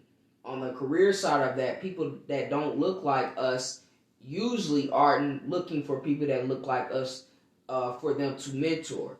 We need to have our own back when it comes to mentorship. This is a quote by Amari Hardwick, the guy that played in Power, the dude that played Ghost. Okay? As an African American male born with a couple of strikes against you because of your skin color, I think it's very, very important to have some positive role models around, especially male influences. Okay? So growing up in high school, I was fortunate enough to be in a battalion military program that actually helped young black boys. They also have it for women as well. Black young lady. It's called Cotillion, I think, and it's sponsored by the 100 Black Men. So they are doing. There are programs that are noteworthy to help our people. You just gotta find them and be willing to be a part of being a mentor or being a mentee. Okay, it's a time and a place for everything. Okay. So having said that, I think I was going to say something else regarding that. I was about to say something else.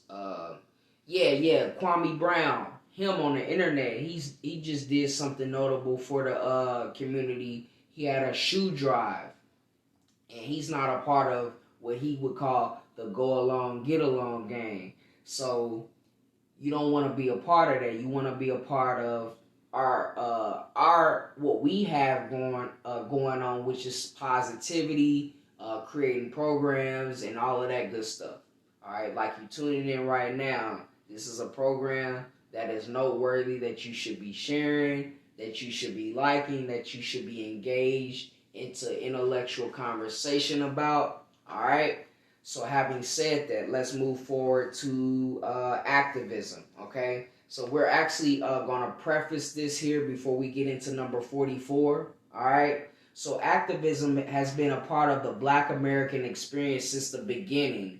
We rebelled on board the slave ships. We rebelled on plantations. We rebelled during the Civil War. We rebelled during the Watts riots. We rebelled during the LA riots. And we'll continue to rebel until we achieve our ultimate goal, which is complete freedom, okay? Dr. John Henry Clark said there was a recording between like 200 to 400 slave revolts, which they don't often talk about, but There was the Seminole Wars and just to name a few, the Maroons and all of that revolted against their slave masters. So that isn't often talked about, but you can look further into that, do your own research on that. So having said that, we're going to move forward to the next paragraph, which says, there is something inside of all of us that craves total autonomy from the system of white supremacy. Okay? We weren't created to be subjugated to them, and therefore it is in our nature to rebel against them. Alright? While rebellion always requires an act of defiance, those acts do not always need to be visible to the general public. Out of sight, out of mind. And that's, my friend, is the art of war, okay? And you must know when to be big. You must know when to be small. You must know when to defend. You must know when to be on the offense. It's a time and a place for everything, okay? You gotta be formless, all right? You gotta be like water, like Bruce Lee talked about, all right? You gotta be covert. You can't be overt, all right? So, anyway, number 44, master solo activism. That's what I'm doing right now on this program. Mastering solo activism. Serving you guys with the knowledge, wisdom, and understanding that I know, okay? And servitude is leadership, okay? Servitude is leadership. A lot of people think of a servant meaning that you're underneath somebody. When you're being a servant for people, you are being a humanitarian for humanity. Okay? There's nothing wrong with that. That's a part of being a leader. Alright? You don't have to be a leader in the sense that you got to direct people and do this and do that and point your finger and wag it at different people. You just simply serve people and cater to what they need. And you help the people that need the most help, okay? All right, so having said that, let's move forward. Number 44 is master solo activism. Something that I learned from reading Sun Tzu's The Art of War was to remain formless, okay, like I discussed, so that the opposition never knows what you're going to do. MLK was killed because he organized, publicly defied white authority, and he had the nerve to lead other black people in rebellion. Malcolm was murdered for the same reason. The Panthers were murdered and imprisoned for the same reason. A movement can be destroyed, but an ideology cannot. Black leaders can be destroyed, but an ideology cannot. Okay? We should all be leaders of our own personal protests, rallies, and etc. Okay? We as individuals should all be united in common goal of equality. When we see each other wrong, our values should be so important to us as individuals that they don't need to wait for someone else to call for a boycott or draw the attention of the world. We've drawn the world's attention countless times, and yet nothing has changed. In fact, after Starbucks boycott, the CEO went on TV and bragged that they hadn't lost a dime in revenue. Shows you how much your oppressors care about you. Alright? Out of principle, every one of us should have continued the boycott without another word having to be said. He was letting the world know that his employees can treat us however they want, and they can fix it all with a fake apology. Activism doesn't begin or end with boycotting. Okay? If you're a hiring manager, hire more of our people to work in their businesses. If you have a chance to promote someone to a higher position, promote one of our people. If you're in a position of power and it won't jeopardize your job, to ignore small offenses. Give our people a warning instead of reporting them, okay? We don't need to adopt any symbols or walk around with a ball fist in the air. We don't have to be openly pro-black around those that don't look like us either. As long as our actions are pro-black, they don't need to know what's going on right in front of their faces. Remain formless, okay? And that, my friend, is the art of war. I want to re-emphasize. Bruce Lee said, be water, my friend, okay? So it's a time where you have to exert certain energies. It's a time and a place for everything. All right, and this is more of a spiritual warfare, people. It's not just physical. All this shit around you is temporary. It's temporary. Excuse me. Bear with me, y'all. I've been doing a lot of shit today, so if I stumble a little bit, just bear with me. But anyway, so let's go back to this. Moving on to the next part. Cultural importance. This comes back to personal responsibility. We shouldn't give our money to people cause harm to people in our community. We've also seen how often white people call the police on us for just existing. Okay, the Karens and the Beckys and all them.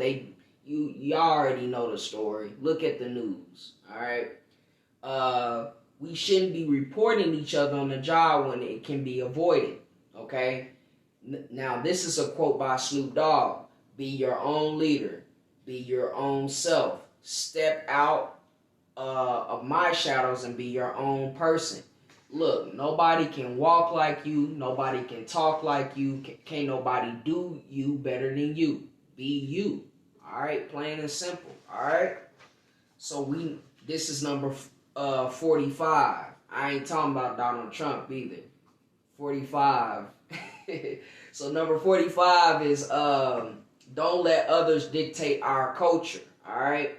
And I just realized something when I was talking about Barack Obama in my previous video. I said 44, or no, I said 45 by accident, and I meant to say 44 because when I was talking about his first lady, she was, and all the other ladies that came before her, I said 45 ladies that came before her. I meant to say 44 or 43 that came before her. But anyway, I digress. Going back to this.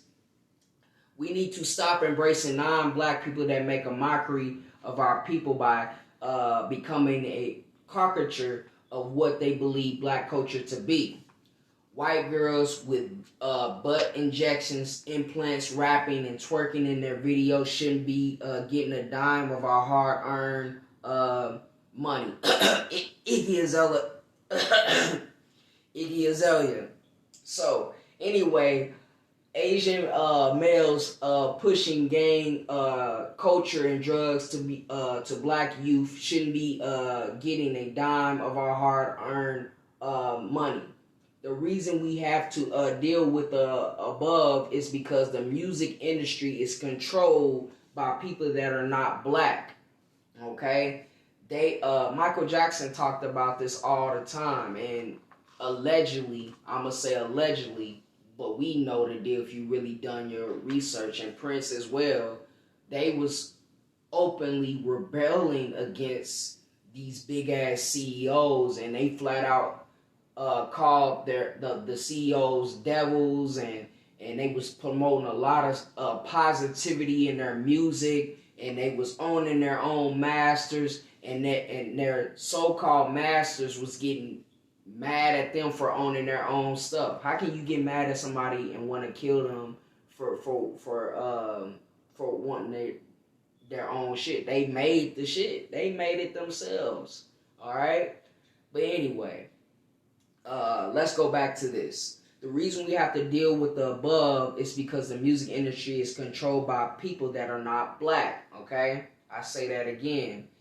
They pay stylists to turn our rappers into stereotypes of what they think we look and dress like. sagging pants, face tats, gold grills, etc. Record companies pay directors to film music videos with guns, half-naked black women to objectify and feminize men. Okay, that's why you see men becoming like, men are literally turning into women now, and women are literally turning into men. All right, and fellas, y'all better be out there checking for them Adam's apples out there. Y'all gotta check now, cause it's dangerous out here. It's dangerous. It's deadly. All right, so it's open season on our masculinity as well as our femininity out here. So it's really vital right now for the men to be in their divine masculine self, and it is very vital for women to be in their divine feminine self. We should not be doing the opposite. The women should not be divinely masculine. It has to be a balance, of course, because we both make up of the masculine and feminine energy, but it has to be divinely, whatever gender you are, you need to fit that. I'm going to say that. I'm not going to say that you can't be divinely feminine. It has to be a balance, though. But if you are a man, it's a time for you to be divinely masculine. And for a woman, it's a time for you to be divinely feminine. All right? We don't want nothing else. Nothing more than that. All right? A balance. Life is a balance. That's what Maya is all about. Reciprocity. Justice. Righteousness. Okay? All of that good stuff. Okay, so let's move forward. Record companies pay directors to film music videos. Again, I'm repeating this one. Videos with guns, half-naked black women to objectify and feminize men. Record companies encourage and often only approve of music that reinforce black stereotypes. Okay? When we see black people attempting to infiltrate our culture, when we see people attempting to infiltrate our culture by portraying stereotypes, we need to boycott their music, movies, and whatever projects they're planning to release. Okay? They know that what they're doing would never be supported in their own culture, so they bring it to ours in order to poison our youth and take money out of the black community. They are the true definitions of culture vultures. Okay, they teach us to buy jewelry instead of buying the jewelry store. They teach us to buy out the bar instead of buying the bar. They teach us to make it rain in strip clubs instead of setting up trust funds for our kids. They teach us to spend our money on European brands instead of building our own brands. They teach us that we can only play for their sports team instead of starting our own sports leagues. Ice Cube is already doing it, and I already gave him props for that. He's doing a hell of a job. And then I've been promoting black-owned brands, Ancient Ore, Uncology, Mahogany Books. These are different businesses that you can go to and shop from online. Okay, no excuses. All right, so let's go on. We need to start our own greeting card companies, publishing companies, record labels, amateur sports leagues, grocery stores, performance venues, and more. A shift in where our dollars are spent will shift how they behave towards us. Okay?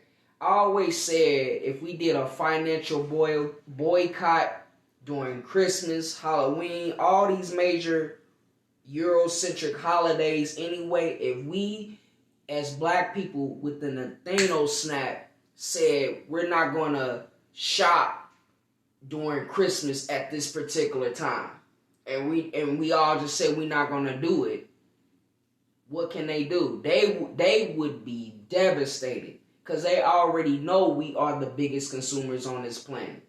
And I already explained that we buy the Jordans, the weaves, the clothes that's white name and white owned, okay? We don't embrace our own stuff. We gotta do better. We are doing better in some regards. It ain't a complete disaster, but we still got work. Okay, we still got work to do. All right. So having said that, all right, cultural importance. Europeans used to watch minstrel shows as a form of entertainment. Black people would dress up in ridiculous outfits and act like buffoons in order to portray what Europeans perceived black culture to be. All right? The music and movie industries are doing the same thing. Okay? And this is a quote by Dr. Boyce Watkins. All right? I'll be damned if I'm going to sit and watch our kids continue to grow up believing that it's cool to be ignorant, violent, high, drunk, broke, uneducated, and lazy. All right, we must critically assess the music we love and let artists know that we will no longer tolerate the mass promotion of ideas that are hell-bent on destroying our kids. All right? And it's also, I want to add to that, it's also up to the parents themselves not to just allow your kids to be listening to anything. And if you are going to allow them to listen to something, y'all need to have a discussion on what you're listening to. At least have a concrete discussion about it. If you're going to allow them to listen to it, don't just let them listen to it by their head and let it go in their subconscious. Okay, because then you're going to wonder why they're acting the way they're acting. Okay? We got to do better when it comes to stuff like that. We got to understand that. We got to understand that. We got to understand that. All right? So number 46, we got three more, we got 46, 47, 48 left. We got 3 more to go, y'all. We are almost at the finish line. All right? So don't go nowhere. Hit that like button, hit that share button, hit that subscribe button, and comment. All right? Thank you for everybody in advance who are supporting me. I don't say followers because I don't want nobody following me. I want everybody to lead themselves. So if you sincerely support me, go to my channels, my podcast, and all my social media platforms, whether it be on Apple, Spotify, YouTube, on the Wake Up Radio, and such and such. Okay. So having said that, number 46, know who our allies are. Too often when we talk about black empowerment and black unity, we overlook the fact that there are other people outside of the black community that have been helpful in our struggle. The abolitionists are just one example of Europeans that gave their lives to help free our ancestors from plantations. Likewise, there are people that sincerely want to help us now. The only noteworthy white person that I will give props to that actually died for a black person, according to Dick Gregory and to my own research, is John Brown. John Brown during slavery time, he was so against slavery, and he used the Bible to express his hatred of slavery, and even got his sons trained and armed and involved to fight off white people that were oppressing and enslaving black people. And him and his sons actually literally died for black people. And I'm not saying to white people, oh, you gotta be like John Brown, you gotta actually die for us. And I'm not saying that, but what I'm gonna tell you is you need to be telling your people the real shit. You need to be telling them the authenticity of the whole situation and the plight of black people.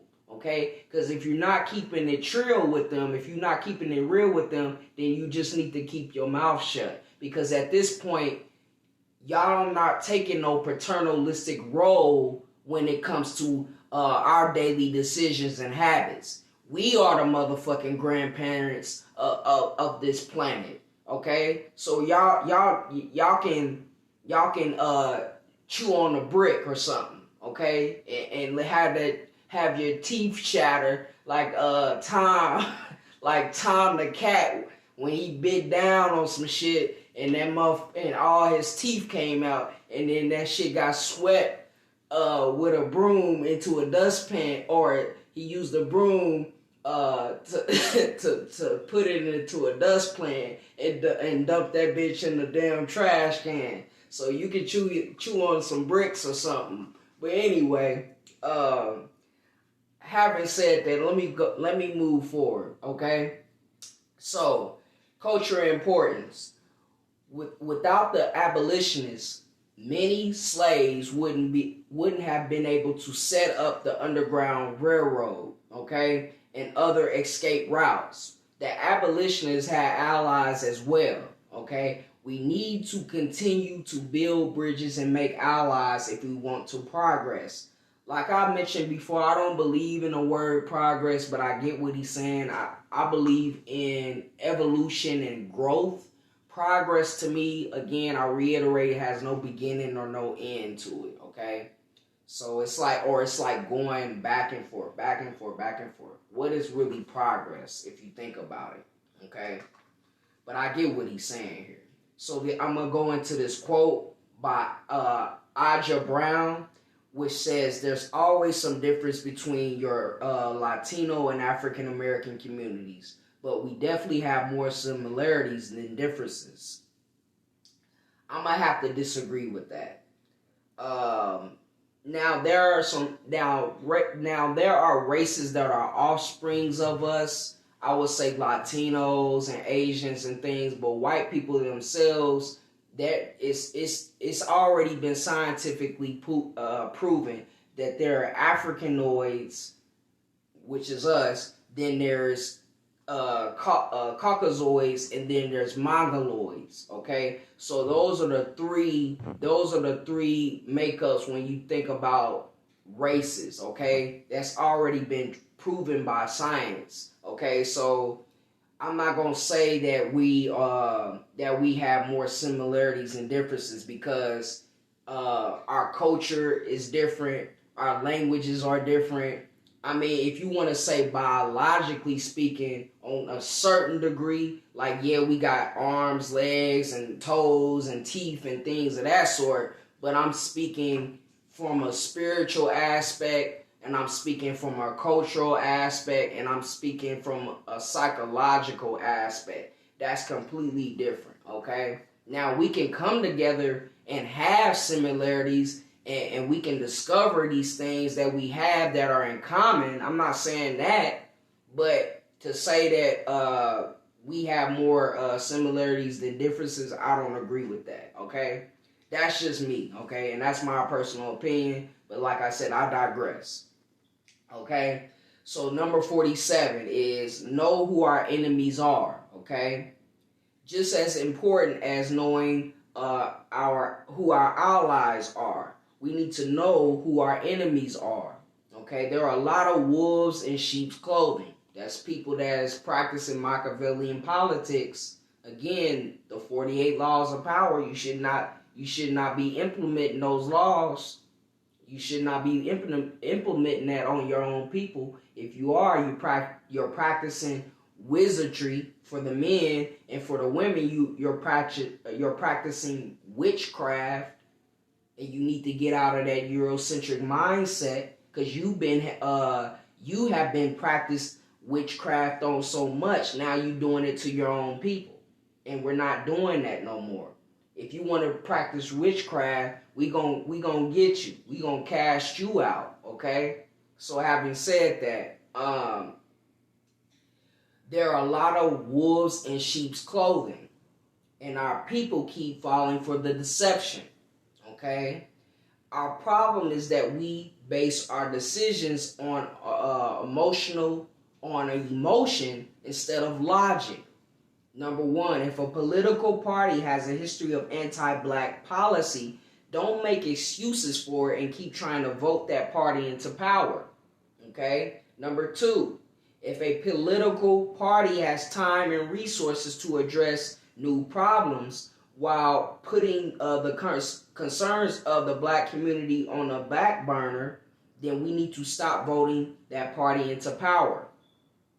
Okay? One of the hardest things in the world to do is to get black people to stop defending white Democrats as saviors. Even though it can be proven historically that they're just as bad as Republicans, the right hand, so loud and boisterous with their racism, that we don't see that the left hand is the one destroying our communities with their laws. So you guys need to, if you have not researched The Ballad or the Bullet by Malcolm X, is one of his most famous speeches, which he talks about and he breaks down the differences between the Dixiecrats, Democrats, and the Republicans. And I already mentioned why I won't vote by W.E.B. Du Bois or Du Bois, depending on how you pronounce it. But they pretty much had their perspective on the Republican Party versus the Democratic Party, which is two wings of the same bird, okay? Remember, you either gonna eat dog shit or rotten eggs, okay? And those are not really choices, and I'm not doing that, okay? So to each his own. You get what I'm saying? So or are we going down to cultural importance before we reach the last point, okay? Cultural importance. Until 1996, the Democratic Party was actively passing laws to devastate the black community. Clinton's crime bill and welfare reform resulted in millions of black men in jail and put over 1.5 million black families into poverty. It doesn't help that Clinton group up in the South when radical racist Southern Democrats ran the party. All right? And in the 1970s, Republicans used Southern strategy to split the party. The radical racists left and the moderate racists remained Democrats. Okay? And this is a quote here by Kamala Harris, which I'm going to get on these two real quick. Kamala Harris says, what we all want is public safety. We don't want rhetoric that's framed through ideology. All right? So having said that, Clinton was responsible for that crime bill. And a lot of black people really consider Clinton to be the first black president. We're the only race that always say, give up a black card. You don't hear Asian people saying, oh, he get an Asian card. Or if you don't hear white people say, he get a white card. We the only people that do that. Just because he got head in the office and he played the saxophone on the Arsenio Hall show, I believe, and all of that stuff.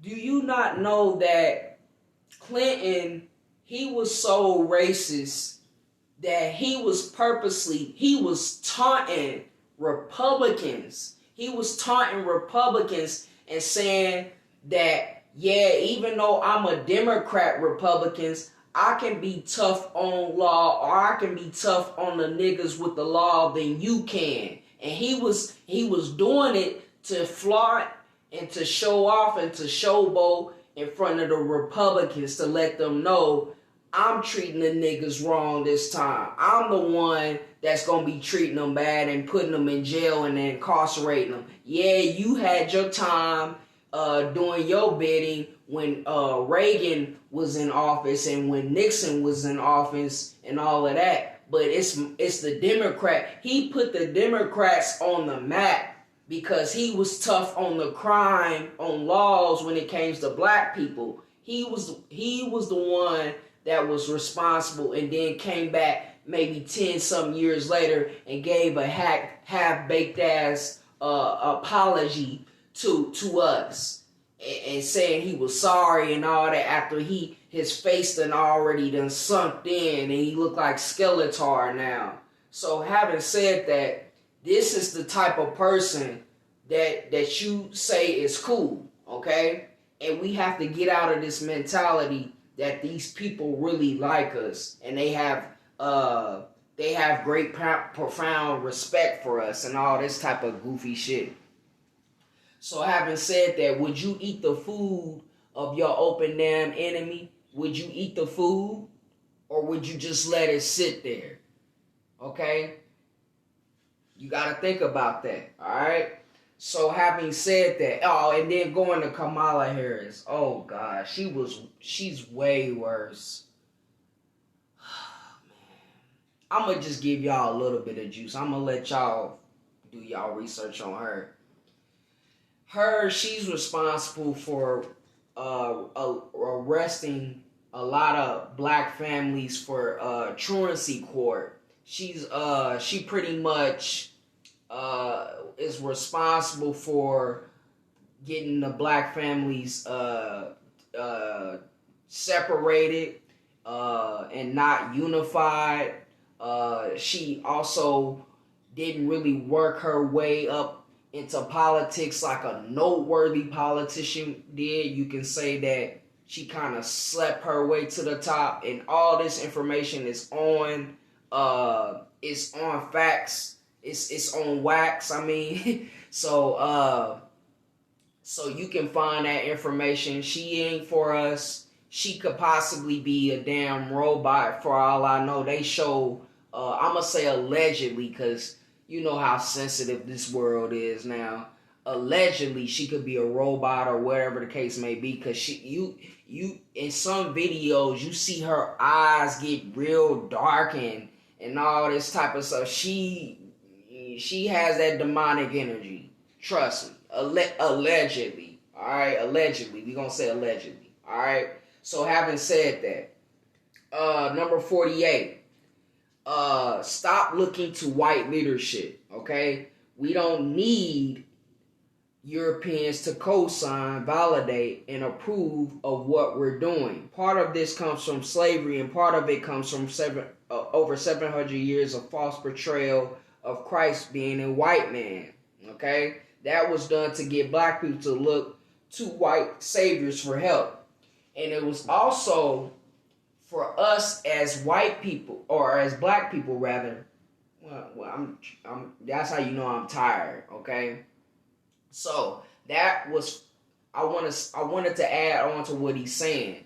So us as black people, we have been so indoctrinated by the oppressor's Bible and his Christianity is that we ourselves pretty much have become a Christ-like figure where we pretty much sacrifice anything and everything to help our oppressors, only to come to us being nailed on the cross and us dying for no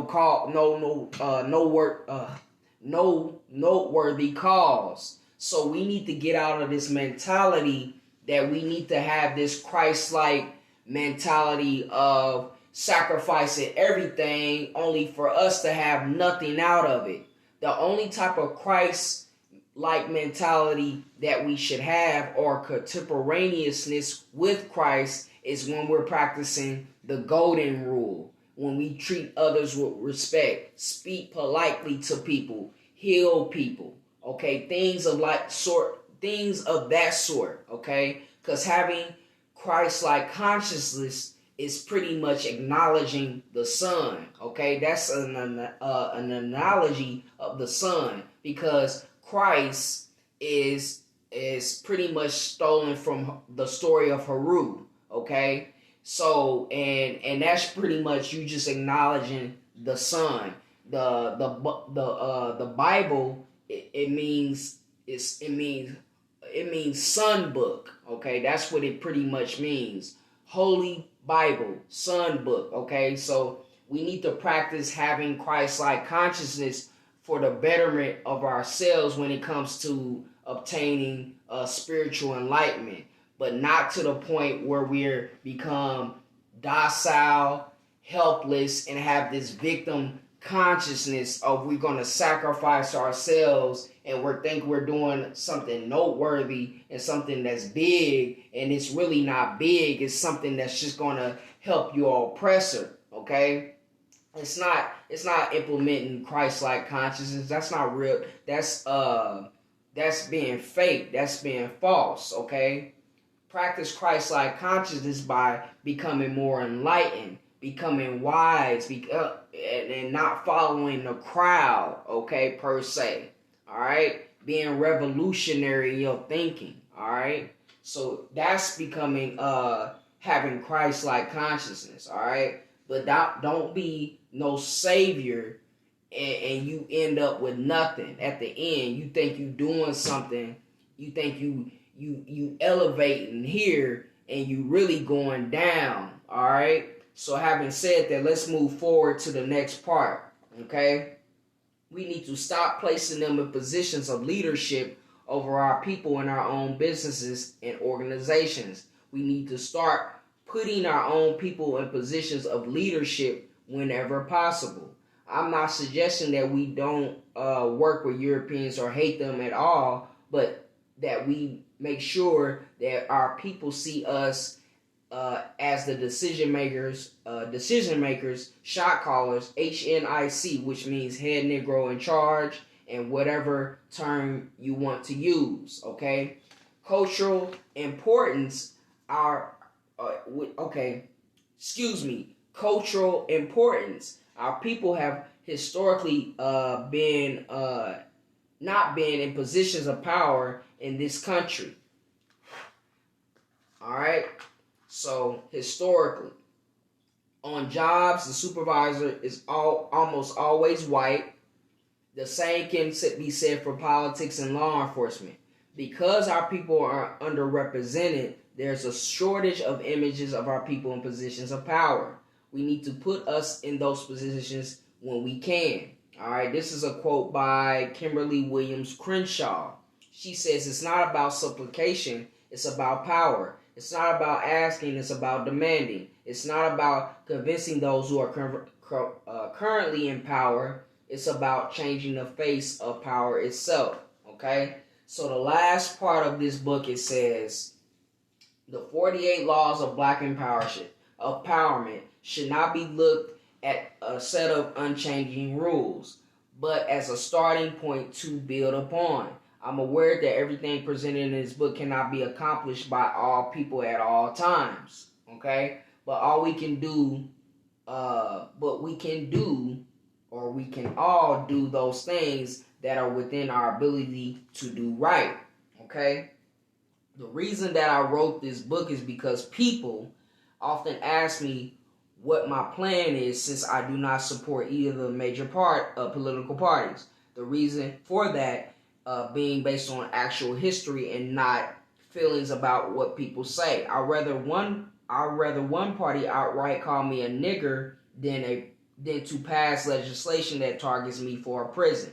I'd rather one party to refer to Nazis as good people rather than to refer to me as a super predator.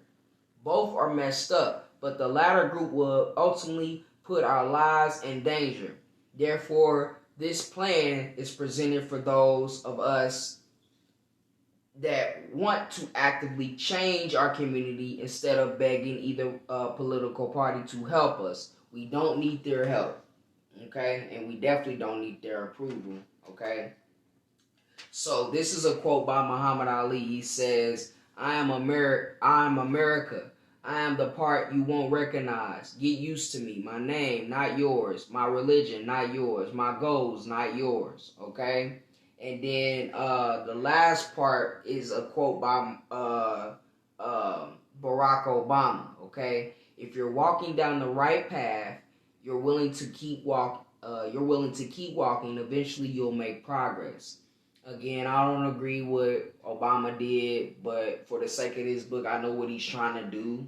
Trying to unify us by giving our most prominent leaders, not all of these leaders I agree with in this book, but he's attempting to unify us in some way, shape, or form or fashion. And I appreciate the kindness that this author of this kindness of the author's heart, attempting to unify different people when it comes to the quotes and things of that sort, whether they be politicians, hip hop artists, entertainers, authors, and economists, and all of that good stuff. Okay, so make sure you go to www.blackhistoryinthebible.com. That's his website apparently here. So I'm just wanted to read that to you, and that pretty much sums up this book. This was a good read, and I'm glad that you guys were able to walk along with me in this journey of this book. Okay, so having said that, hit that like button, hit that subscribe button, hit that share button. Okay, now I ain't the highest weed in the dispensary, or the sharpest tool in the shed, but I know this much. We gotta come together. We gotta start unifying. We gotta start being collective in our thinking. We gotta start moving differently. We gotta change the way we live, and to change the way we eat, and how we operate amongst each other. Weed out the phony from the real and all that good stuff. And having said that, I'ma bid you guys a good night. It's been a long day for me. I put in work for you guys. I put in work for myself. So support the channel. I definitely need your support. Again, I'm not asking for followers. I don't want nobody following me. I want you to think for yourself. Use discernment. Okay? So do so. Hit that like button. Hit that share button. Hit that subscribe button. And leave a comment. And having said that, I'm out. Salute my people.